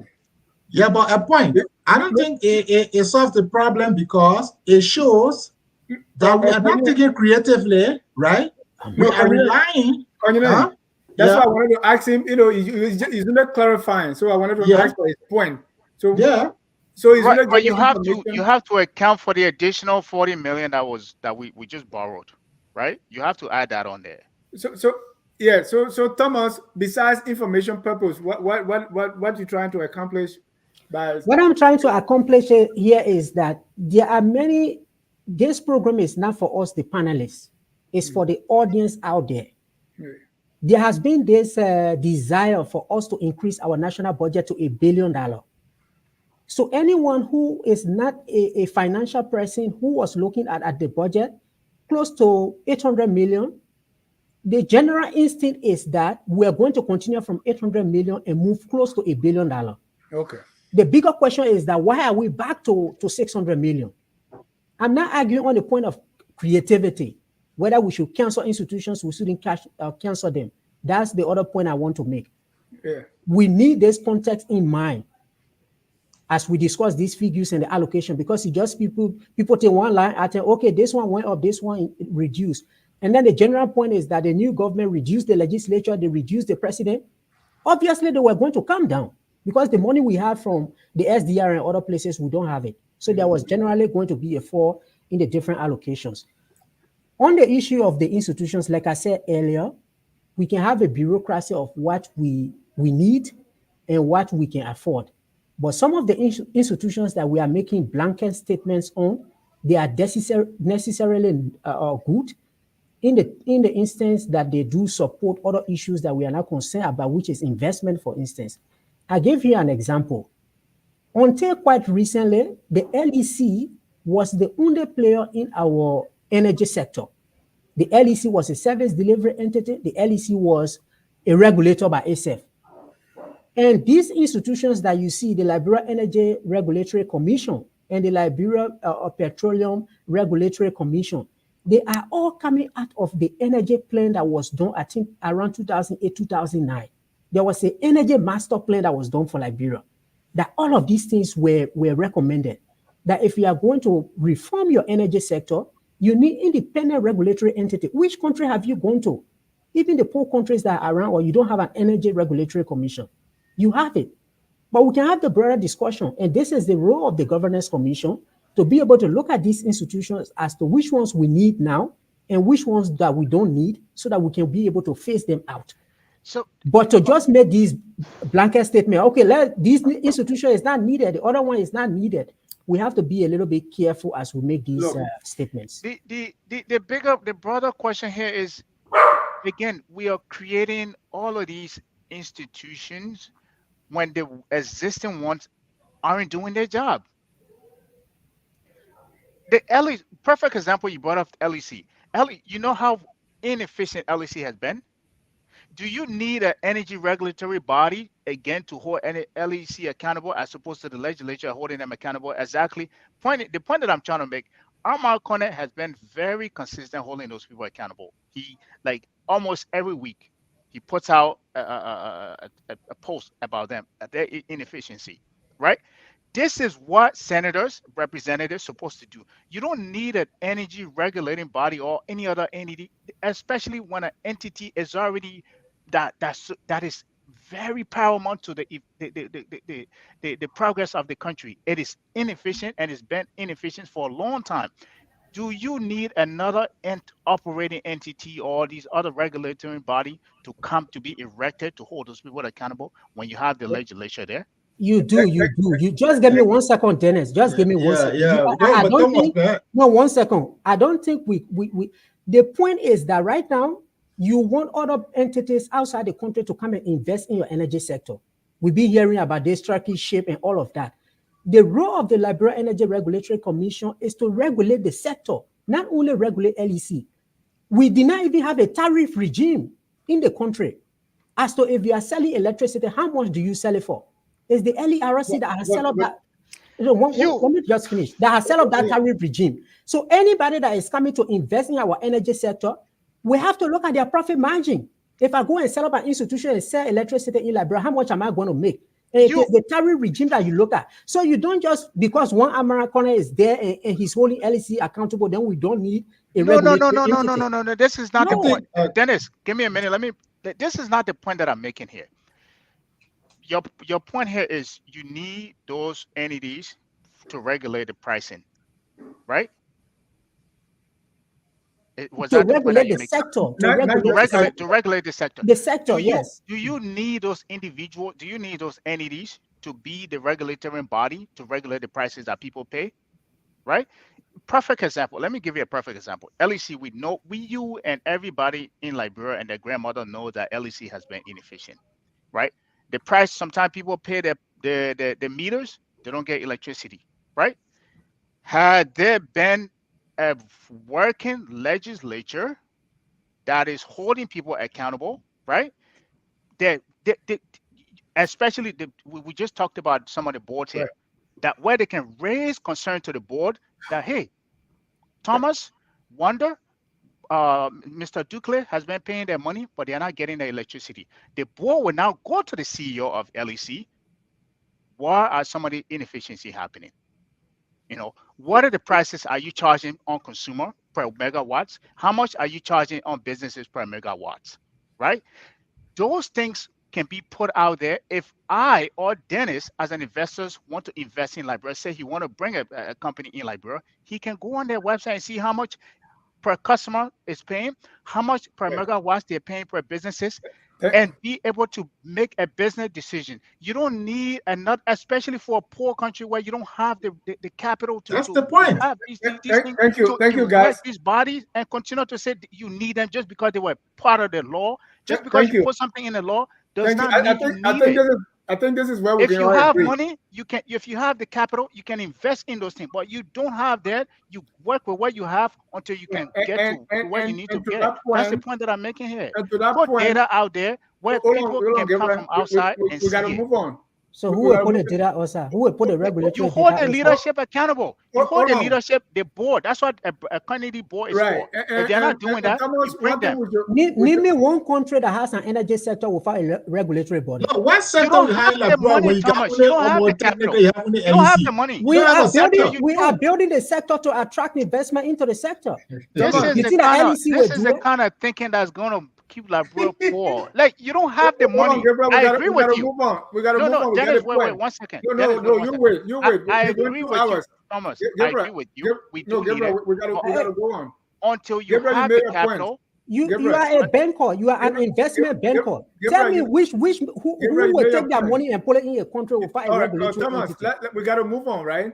Because the agents, these things that we have already, the people are not doing their job, and that's why these things are so glaring. So that's a bigger problem. The problem Right. is not because That's you a have a bigger- regulatory that's a bigger entity. problem. The bigger problem Right. is that our bureaucracy is ineffective. Exactly. Right. And then you created increasing another it. one. Yeah, then- and Thomas, and one of then the you said reason to why fix one of the it. reason why these agents are You said ineffective to fix it, is let's because they are create just another too one. many. They are just Yeah. too dysfunctional. They I are mean, dysfunctional, and Thomas, Overlapping. what you are making is correct, right? But yes, you are going to fix this problem. Let's create another one to Yes. regulate Yeah, this one. the whole cover Oh, hole. boy. Because that's right. But so I mean, there's inefficiency, there's bureaucracy. We all realize that, we all recognize that.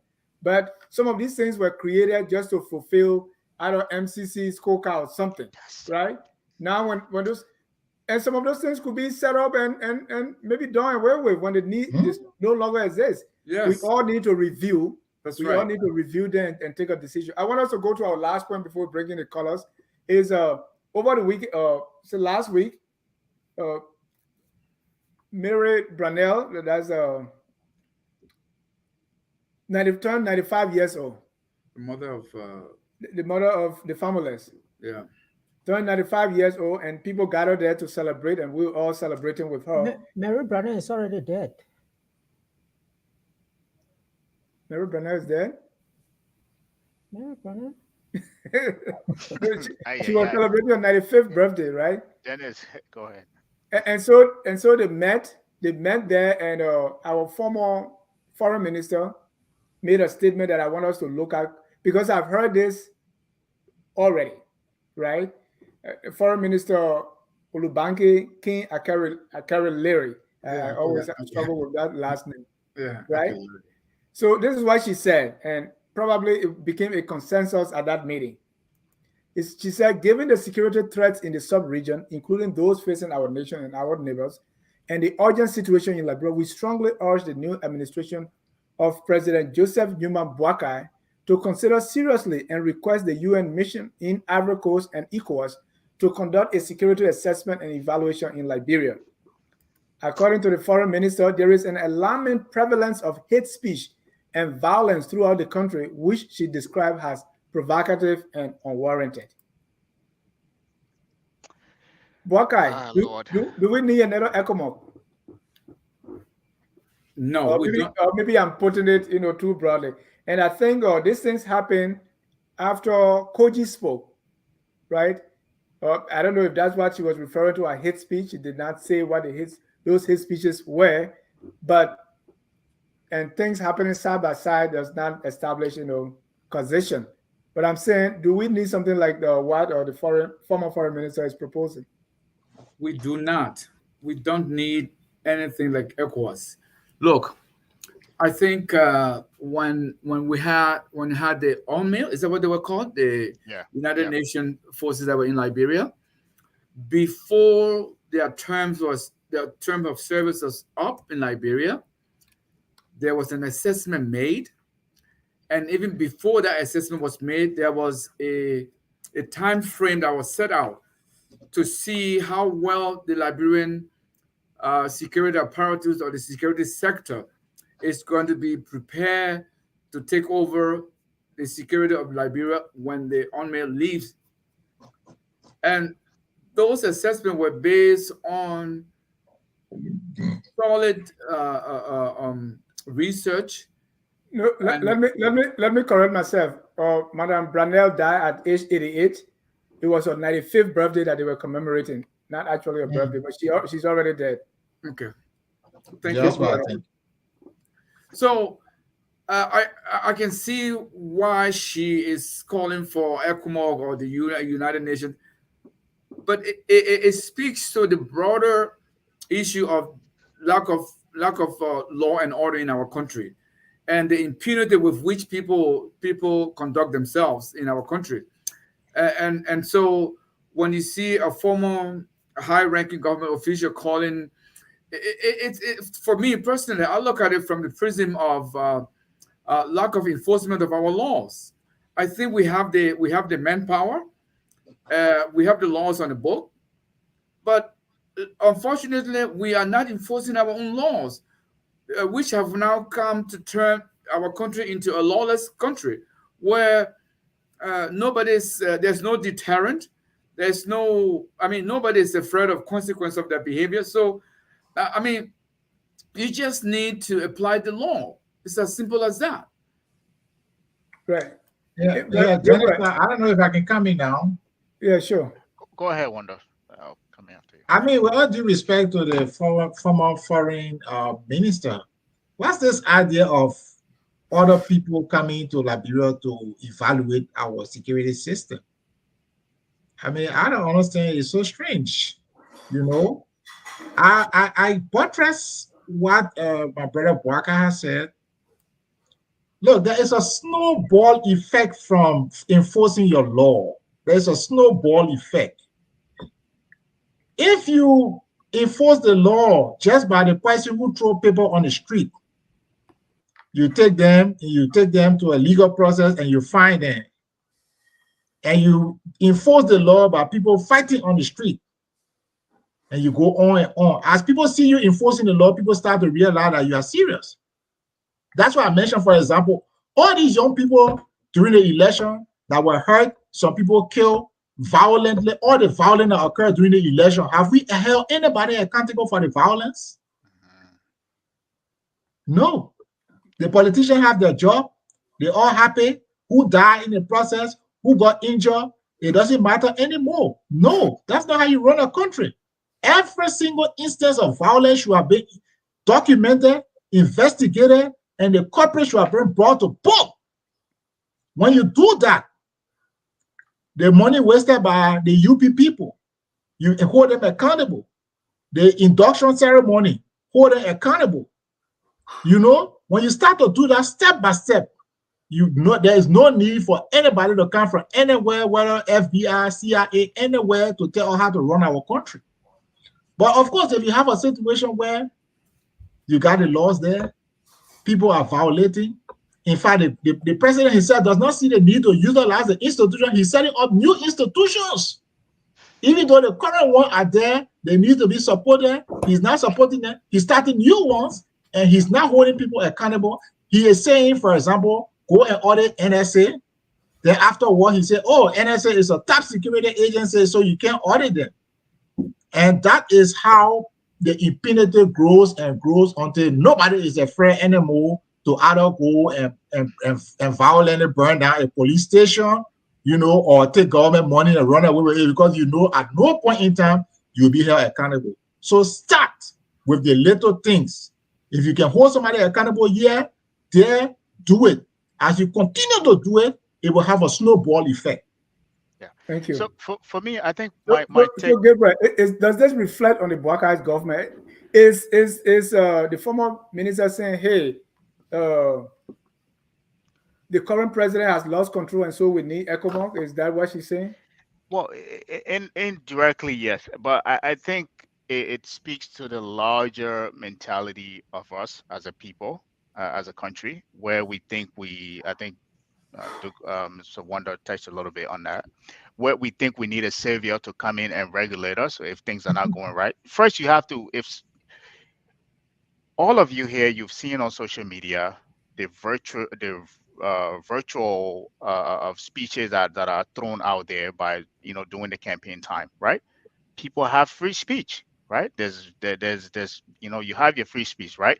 Now you can say there's a limit to that, right? Now if somebody's crossing that limit to that, which you have to go to court to prove that this person is going beyond the limit of their free speech, then you go to court to do that. But to come in and say you need another country to come in and regulate what happened in your country, I think I don't want to relegate this to the older folks in our country, but this is a mentality, generational mentality thing that we have, that whatever problem we have in a country, we think we're calling the US to come in, we're calling the UN to come in, we're calling these other World Bank to come in and solve, to the point we don't even know our own economic data. We rely on what the World Bank puts out every time, because we just sit there and allow other people to dictate to us. This is the same mentality that is coming from, to say because somebody put out a hate speech and say this person is what he said wasn't right, you're go investigate him. You're calling the UN. The UN only came to Liberia because we had war, because there was war. We had peace for over 20 years, right? Why would you want the UN to come in the country? You have to be able to adjudicate your own problem, and like Wanda said, if somebody cross the line, they violate, they break the law, you bring them to court and let them face the full responsibility. I sometimes I get tired of all the people just calling for savior. Let the UN's come in. Let your America should come in. They did the same thing when we had this sanction. Let the international body come in and do that. You have your own institutions, courts that's supposed to be doing that. I don't understand these people mentality.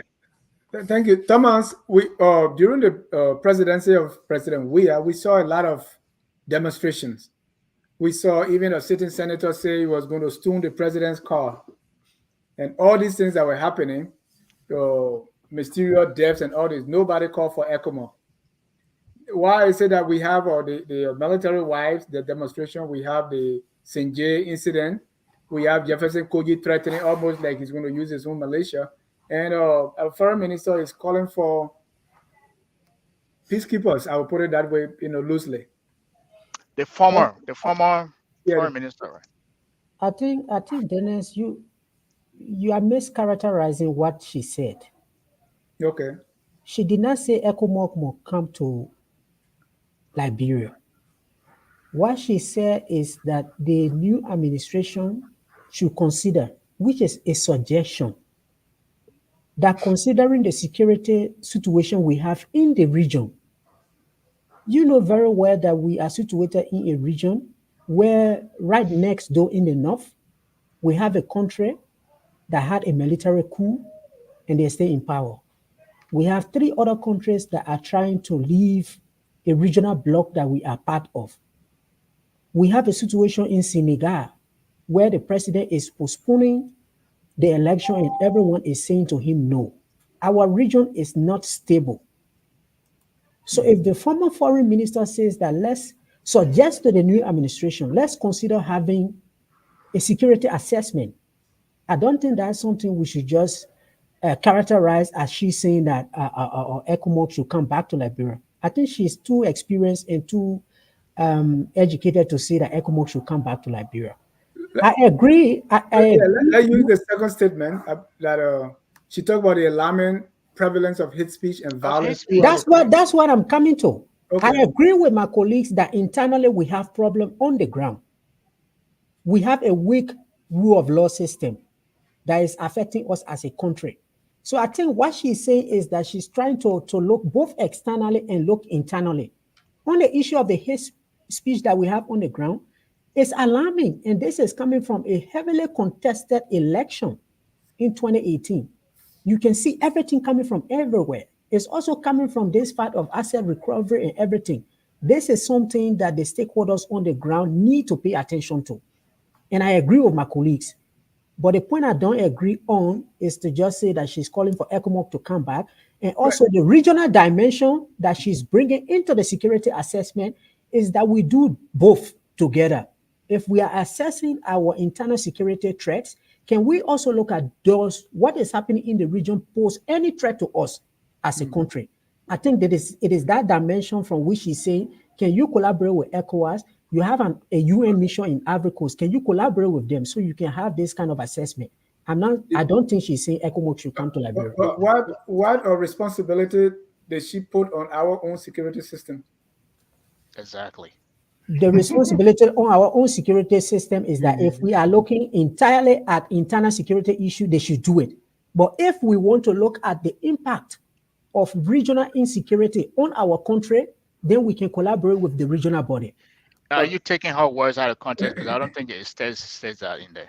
But Thomas, I think that's what he's doing. He's taking her words out of context. Her word out of context. She did not say anything in that statement. But even I mean with the regional dimension he talked about, that's why we have a revamped armed forces of Liberia to the point where we were even available to keep the peace in Mali. So I don't think those as you have just explained, I don't think they are warranted, because we do have a national army, we have a security apparatus that is, in my view, capable of defending Liberia from any external threat.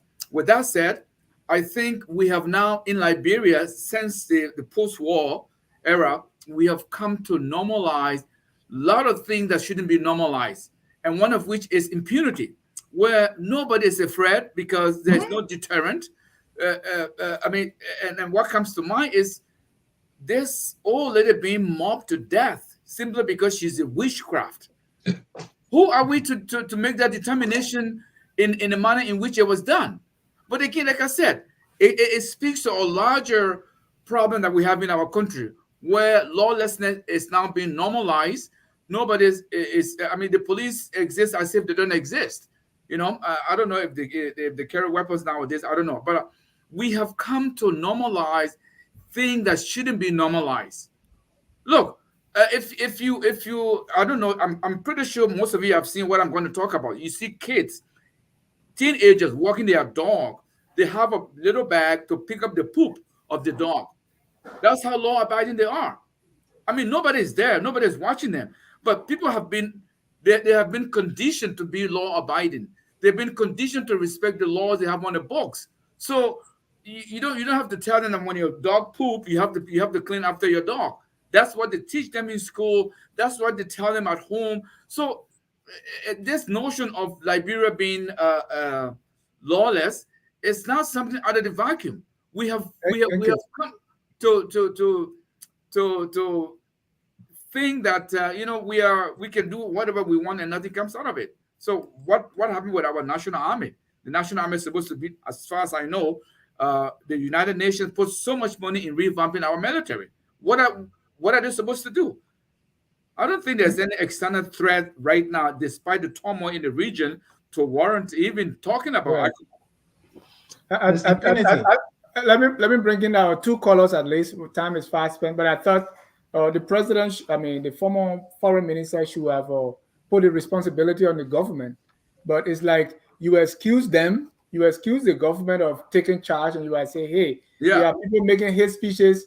Let's call ECOMOG. No, that's And they have not doing it because they are supposed to investigate. For example, the U.S. put sanction on Koji for human rights abuses. What is stopping Bwaka from opening investigation into some of those allegations? What's stopping him? He's in power. He said the last time that he was number 2, and so he didn't have the control. Now he's no longer number 2. He's number 1. What is stopping him from calling for investigation?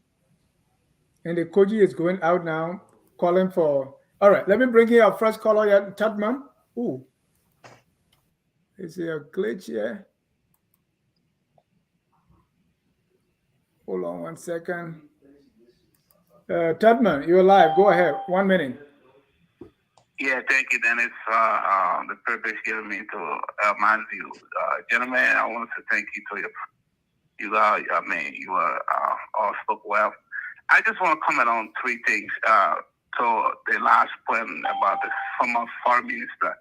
That is when you put off a statement, when I read through it, she said the threat is in our sub-region, in our nation. I don't think Liberia is facing any threat, external threat or internal threat for anybody. We went through a free and fair election. There was transition of government without no violence and anything. So, I mean, people have the right to express their views. They can say whatever they want to say. I don't think the country is under any threat for us to call for external forces. So that's my take on that. All right. Then my next point here is, I want to agree with Thomas. Thomas made a very good point when on the issue of the message that was put forward by Senator McGill. The rest of the 3 panelists were focusing on McGill, but that's the issue.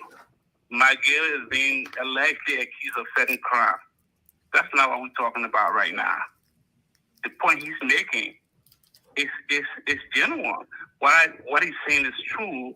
Like Mr. Carter brought out, what he's saying is true or not. I mean, it's worth looking into. But we can't focus on the character. We shouldn't be focusing on the character. Let deep dive into what he's saying, like Thomas said, and I agree with him totally.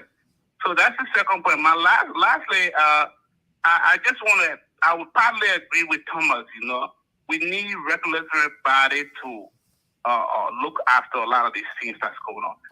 I would not agree when we have to, the president has to appoint a lot of people on this body. No, but we do need regulatory body.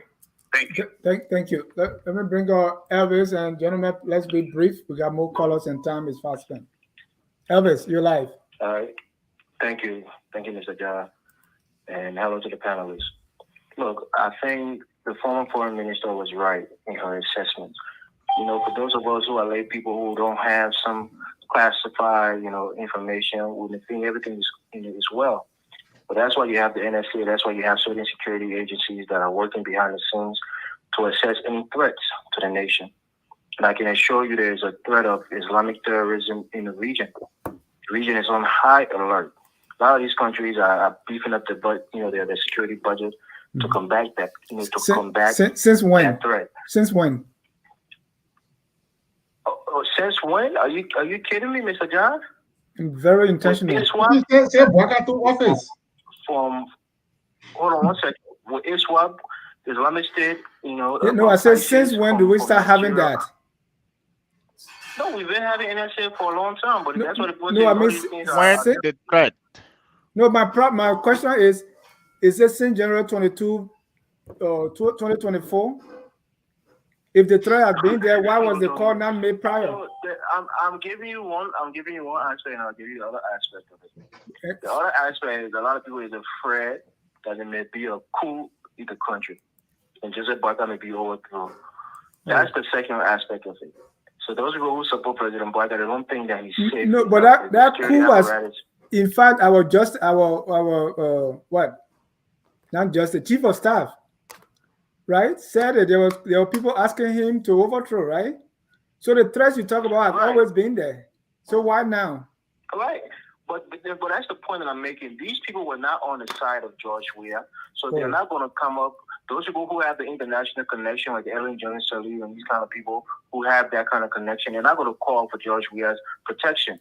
But now that they have somebody they're comfortable with, that they want to protect, they're going to try to call out the UN and other external forces to make sure that he's well protected, because they don't trust the protection that he's currently getting in the country. But let me just move on quickly. Yeah, there's no situation with our budget. Look, I've said it before this president even took office. I said he has to go in there, almost like, government is not a corporation for profit, but you almost have to go in there and do surgery. You have to sometimes go into austerity, meaning you cut spending drastically. You have to, undoubtedly, you have to fire a lot of people who are redundant. You have to fire them. You have to go into a state of financial austerity to make sure that you can cut the wage bill down, and then use that money for other places that is most necessary. For all of these different agencies and boards, most of these things are quote unquote necessary, but we don't have the financial means to sustain them. So we have to get to a level where we can have more regulatory agencies to regulate these different sectors, like Thomas was saying. But right now we lack the money and the resources to do that. So you have to cut them down, or you have to get rid of them, altogether. I have a lot more to say, but I'll leave it there just to give other people time. Yes, thank you. Please. There's a number I don't recognize here, so I don't know if it is international. Your name and where you calling from? Hello? Yeah. Hi. I'm calling from Germany. Oh, okay, that's what I noticed, that this was international. Go ahead. Yes. Hi. I just came on and I heard your name, please. My name is Anthony. Anthony, go ahead. Thanks for calling. Yeah, and I heard you talking about the regional security and Mr. Colley when I came home. Regional security is always a concern.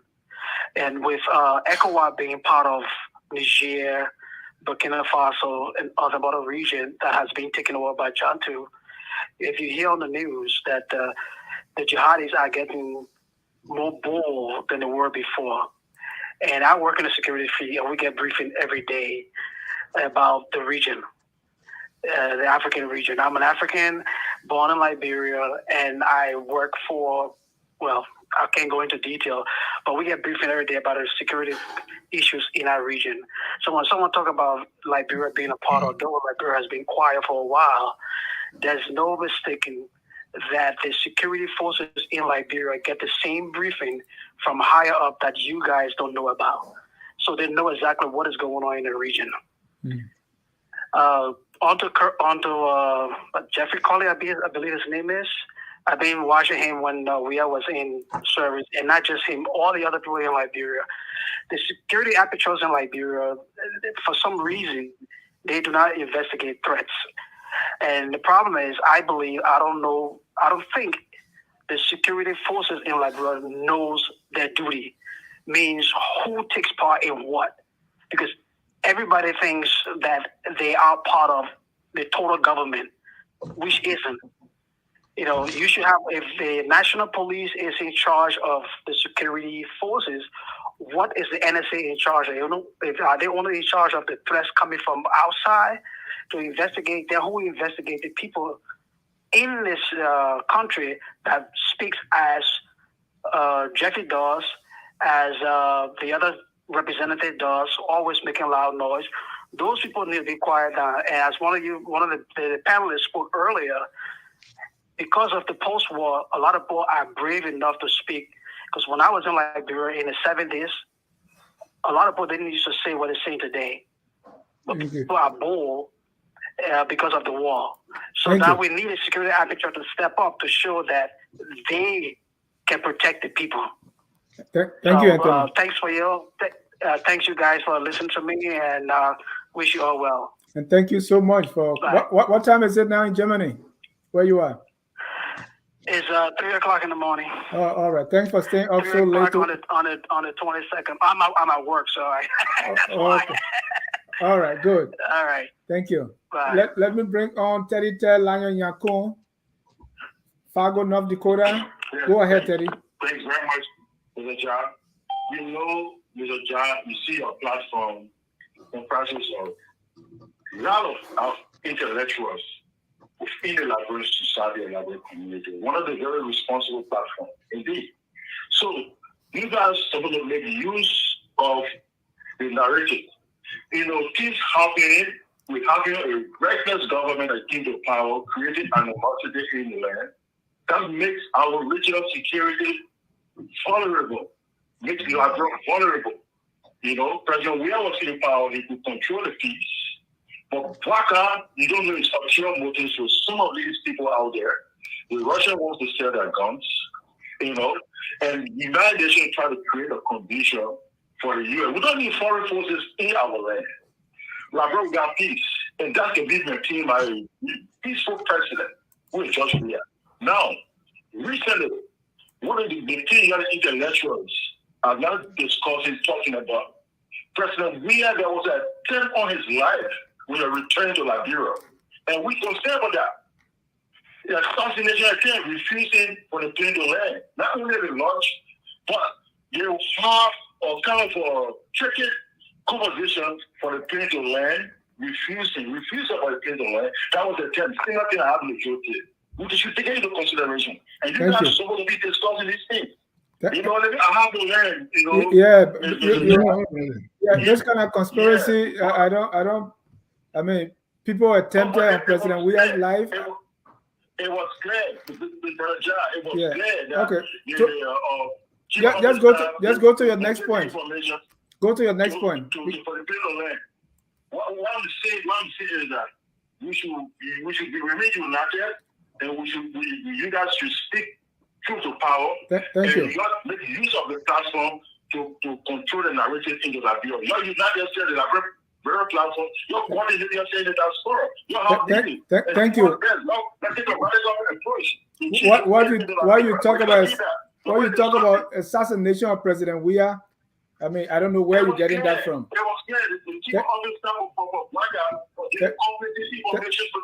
Thank you. Thank you. So it was the assassination attempt on President Weah. This is why Jefferson could be spoken to that, and we support it. Thank you. Let me go to Bendu.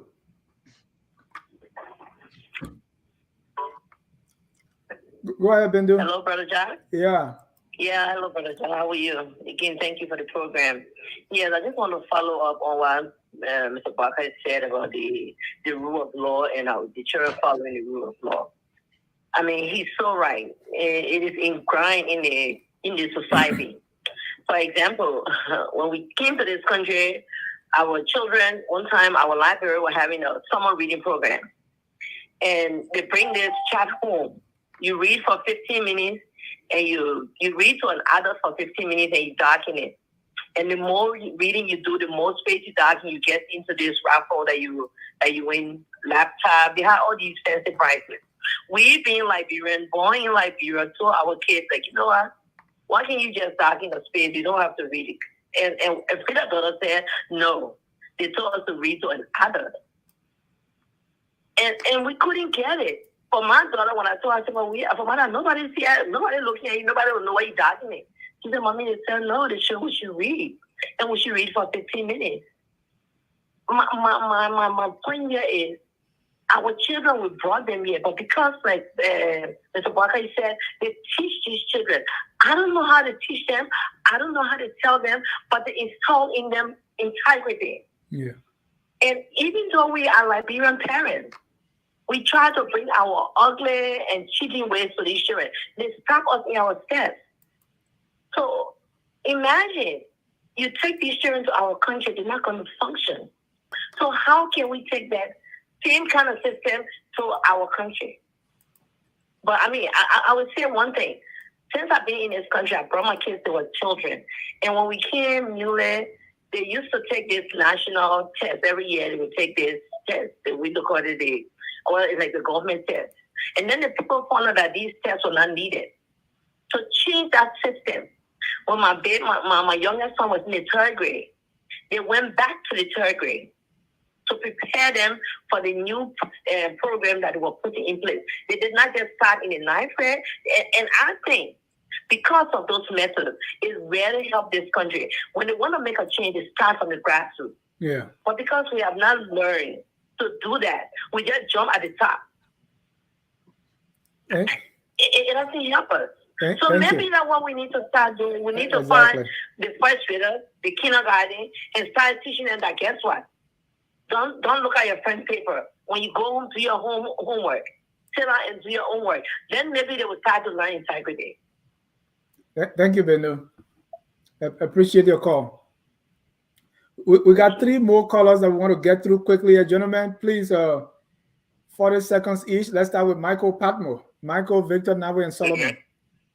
They've been always trying to reduce my time. Anyway, that's okay. Good evening, everybody. So I just had 3 quick points. The first point was on the budget. I think that is just a political ploy to get the people going or to get the people's focus on what's really happening. Take, for example, the president cut his budget by $2 million. $2 million, one person.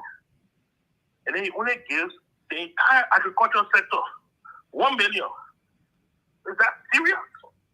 Is that really serious? It's not. It's not serious. The next thing I want to talk about is this whole government bureaucracy. As long as we embrace the belief that if you support a candidate and you are active during elections, you deserve a government post, we will continue to have this. What is happening right now is not effective government. We are satisfying political allies. That's all that's happening. The final thing is on the former foreign minister who's calling for international intervention. Look, if you have a child and that child is beginning to walk, and every time that child falls down, you pick them up and put them on the back, that child will not walk the time it's supposed to walk. Sometimes you have to let that child fall, and then you encourage them, wake up, come to me. The first time they will crawl to you. The second time they will crawl to you. The third time that child will get and walk to you. That's how it works.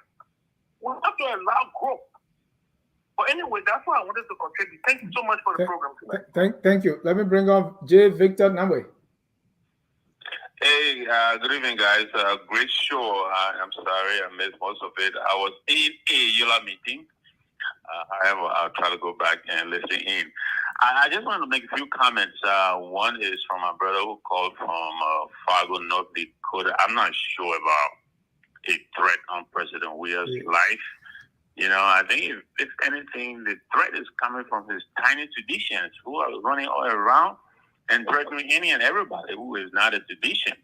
But I'd like to agree with the brother who called from Germany. I think there is concern. I'm not sure to the extent that he may have the facts and all of that, but from what we see and hear, there is concern in the country, especially if you superimpose that on what is happening in the region. I think over the past 3 years or so, we may have had about 13 or so groups in the region. And so the region is unstable. And then we have Haiti on the other side, and then, of course, what is happening in the Middle East. So, and some of us are concerned with these incendiary, meetings, rallies, and threats that are coming from most of our immediate past brothers and sisters who, running around the place. And the government seems either unwilling, unprepared, or unable to rein these people in. They have the right to call these people in and tell them to calm it down. They need to do that. And so if they're unwilling or unable, then I think what the foreign minister is saying is I believe she may still have access to higher level briefing that some of us may not have access to. But judging from what we see and hear, there is concern in the country. People in the country are worried. They're concerned as to what is going to happen. And so either this government is going to step up and take care of the security, or we listen to what the former foreign minister is saying. But again, thank you very much for the show. Thank you. You guys are doing great. Thank you. Our last caller here is Solomon Sampson. Go ahead, Solo. Good evening, Mr. Ja, and to the rest of the panelists. I just want you, I'm from North Dakota as well. You got to be very careful with 30 Yankun. Eddie Yakun let me have one job. He tried to convince all the Liberians there that he want to be the Liberian community president in North Dakota. He preached so much politics on the bill fire all of us. So that's steady for him. Okay. But, everything that we are talking about when it comes to Liberia, like all the panelists and everybody continue to say, our problem is simple one-step problem that we just don't want to take. Make sure the rule of law in that country is stable and is effective. That anybody who does wrong can be held accountable for their action. In the absence of rule and law, you do not have a functional society. So we can beat around the bush all we want and talk about everything and budget and this and that. Once people will continue to get away with their wrongdoing, we are not heading nowhere. Joseph Boakai preach up to now.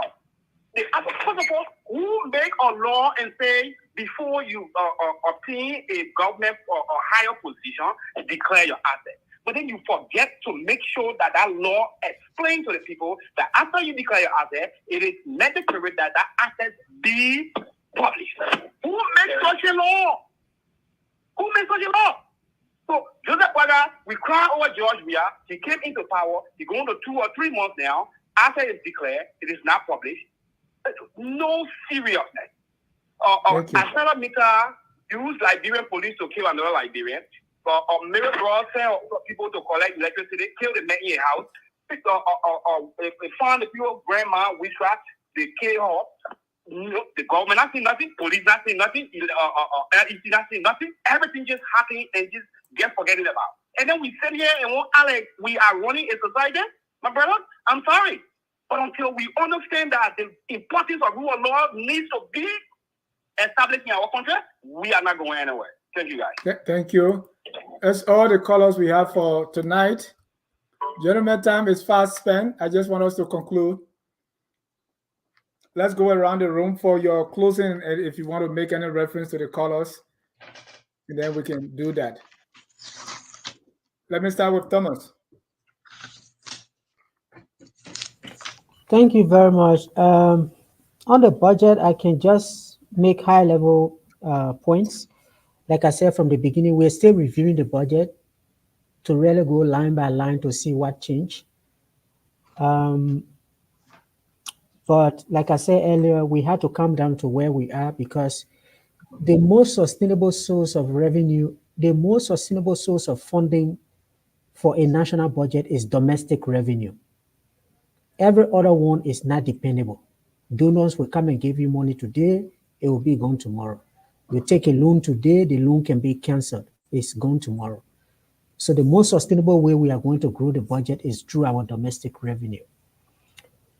And I think earlier, Gabriel made a point that external resources dropped by around 61% is simply because, or percent is simply because of some of the points that I was raising. So the callers, the issue of agriculture in our country is kind of a tricky situation.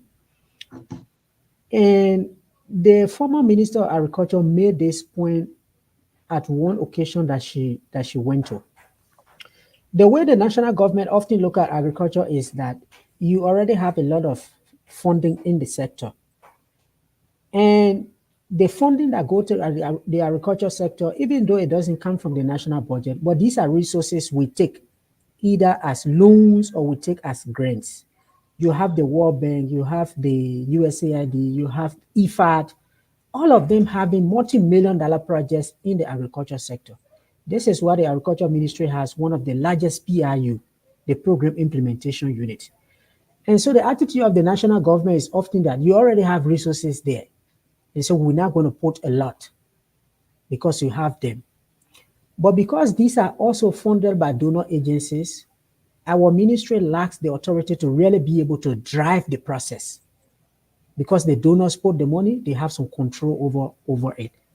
So the Agriculture Ministry is often in that kind of situation. So when you see them giving them 5 million, you think they are underfunded. But if you look at, compared to other ministries, they have a lot of donor funding in the sector. So I think we need to work around that. Because if you look at the arrest plan, it starts with A. And so the expectation would be that there will be a lot of resources going to agriculture. On the issue of our bureaucracy, I think there should be a continuous discussion about which agencies we need and which agencies we don't need, which ones we can scrap and which ones we can keep. And I think this is where the new government really needs to capacitate the governance commission that has been doing this kind of work for them to be able to continue.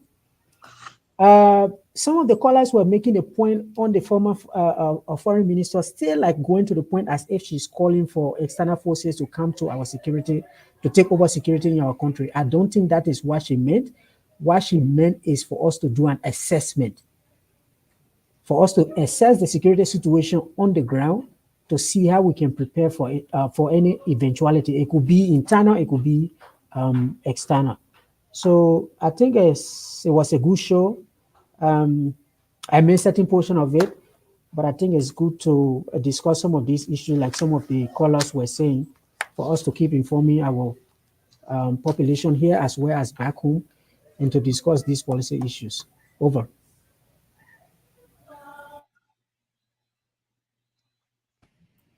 Anthony Freeman, you're closing. Okay, thank you very much. It was a great discussion. Let me just sum up my points. Well, I will start with the foreign minister issue. Do we have insecurity in Liberia? Yes, I think so. But I think so from a different reason. I think so because there's a lot of poverty. There's a lot of unemployment, especially youth unemployment. And there is so much impunity. And so if you can attack these issues, then you will solve the insecurity problems. I don't think the insecurity problem will be solved by giving NSA $10 million. I don't see it that way. I think, supporting the national police, supporting prosecution, make sure that there are investigations. That's the way to solve the problems. I think NSA is just one of the institutions where the politicians put money so that they can launder it for themselves. All NSA does is take that money and divide it among the politicians. That's why they say they can't be audited, because they have no way to account for the money that they give. And for the Bouakai government to give them another $10 million to NSA, it beats the imagination. People talking about the budget, when you want to know if the budget is good or not, what is Bouakai priority? Fight drugs. They got a project called Kush Must Go in the budget. How much money did he put there? Page 168. 325,000 per year. Can 325,000 fight drugs in the country? After going and calling the public and calling the press and taking drug tests, you put 325,000 in the budget. Agriculture Ministry, how much did he put in the budget for equipment? 750,000. Can 750,000 solve the problem on one farm? Before talking about the whole country, the National Police Training Academy, 80,000. Judicial Training Institute, 48,000. Yet you give $10 million to NSA. So those are issues when you want to talk about whether the budget will have impact, enter into the budget and find out the specific. Take out the salaries and see what is there for actual assistance. How much did he put in the budget to help farmers? Nothing. But he said agriculture is priority number one, but there's no money in the budget for farmers. So the budget must be approached from a more creative standpoint. But to come to the Liberian budget and just decide that you will occupy every position possible is to sign up for failure. And I won't be surprised if we start seeing unrest and civil, instability, because obviously the budget is not prioritizing what contributes to stability. So I will stop on that note. Thank you. Mr. Bouakai, you are muted. Thank you, Dennis. I think we had a very good show tonight. And I want to say thank you to all my co-panelists. And, Dennis, this is our homeland. But I'm a little disappointed with President Bouakai, especially taking into account the fanfare with which people were celebrating because of his more than 40 years of serving in the government.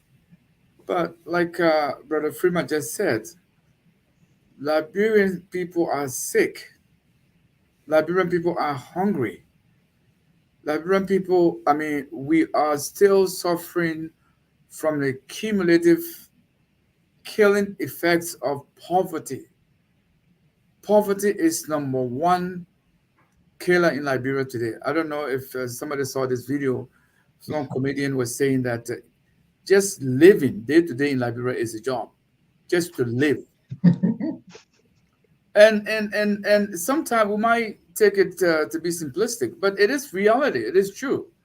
Where I don't know how many, what is the percentage now, can afford 3 square meals.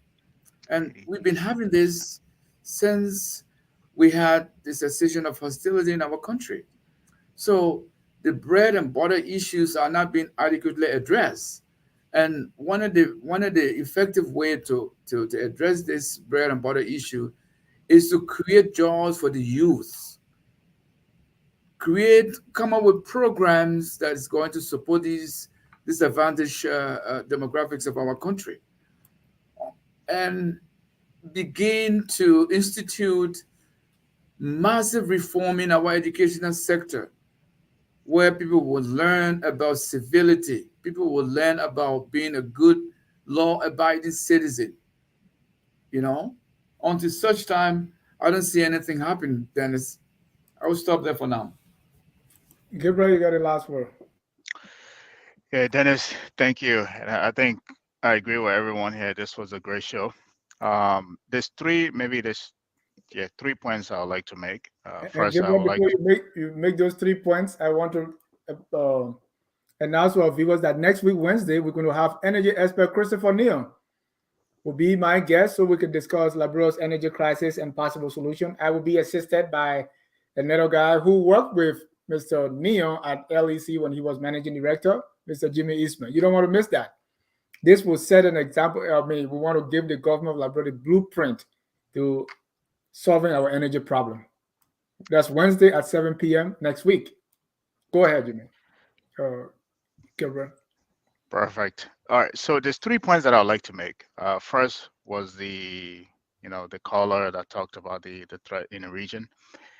You know, I think we're a passive group of people as a nation, and that passiveness comes from we have currently in our country Hezbollah related entities that are sanctioned, that have been sanctioned. They've been operating in our country. Nobody has taken the time to investigate those companies to kick them out, right? Those are terrorist companies that are related to them, right? They've been sanctioned. They're on the sanction list.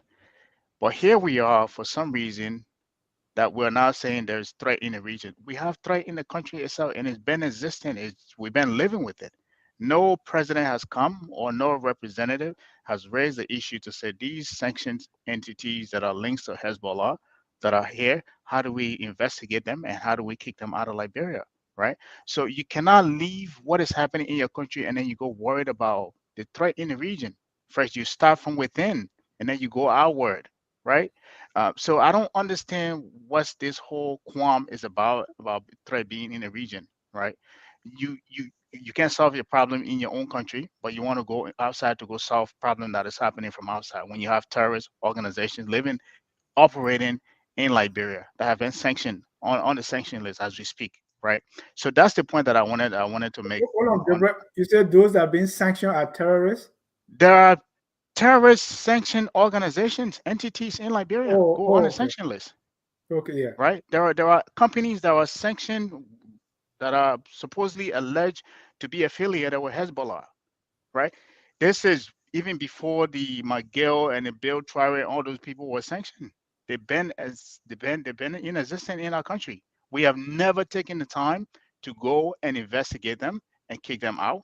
But here we are worrying about what is happening in the region when you can't solve the problem in your own home, but you want to go outside to complain about somebody else's problem. right? So that's the first point. That's the first point.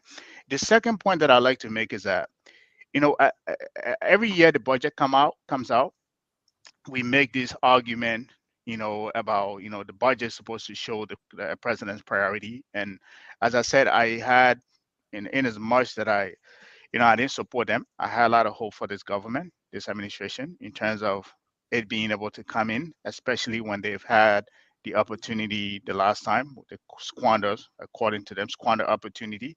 This supposed to be a makeup test. You failed the last time. The teacher say, hey, I'm going to give you a makeup test. Come in and show what you can. But you come in again and you're showing from the beginning the few answers that you answered so far, that you didn't understand the mistake that you made before, right? We have a budget that is, again, solely based on consumption, right? And there is nothing transformation. And I think somebody raised the point here earlier. A growing youth that is unemployed is a national security threat. We continue to ignore that, right? We are not creating this budget. There's nothing in any of those places that the extra capital was allocated to. There is no impact in terms of creating jobs to employ a lot of people from the private sector to create jobs, or create companies to create jobs, right? So this is just a consumption-based, budget again. The last part that I wanted to make is something, again, that I'm very, I speak on this all the time, is the level of debt that will continue to accumulate, and we continue to ignore this despite the revenue that we're raising. At 2.3 billion, $129 million debt service every year that is eating into your budget. We cannot continue. This is not a sustainable path to be on, right? And I think we've had the Minister of Finance on this show here, and we talked about certain things in terms of solutions, in terms of what to do when he came to power. I expect to see a lot more from him, but from a budget that is put out where we're spending, 20 cents on every dollar we collect on debt, there is no indication of restructuring to say we have this level of debt. This is what we're going to do to restructure it, at least to reduce the debt servicing allocation money that we're paying out to debt. And that will allow us to be able to take that extra money and do something else with it, or, give us a little breathing room. There is no indication about that, right? Again, as I think I said this earlier, no company, no supranational entity or donor partner or multinational bank or entity is going to give you money if you are not managing the little one that you have in your hand already.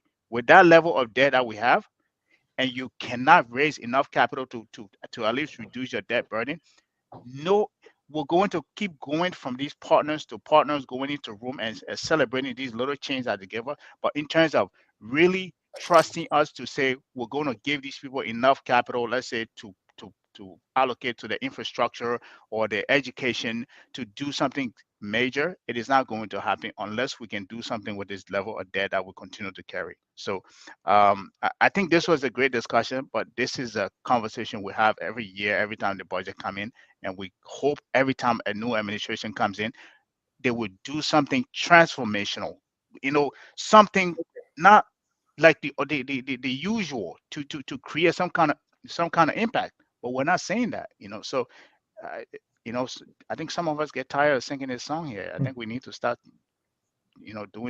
spending our time doing something different. Thank you, Gabriel. Thank you, gentlemen, for the show tonight. I want to thank our viewers, those watching now, and even those who will watch later. Until then, we close with our song that says, "We are all Liberians." Have a good night, gentlemen, and God bless you. We are Liberians. Liberia is our home. Liberian people.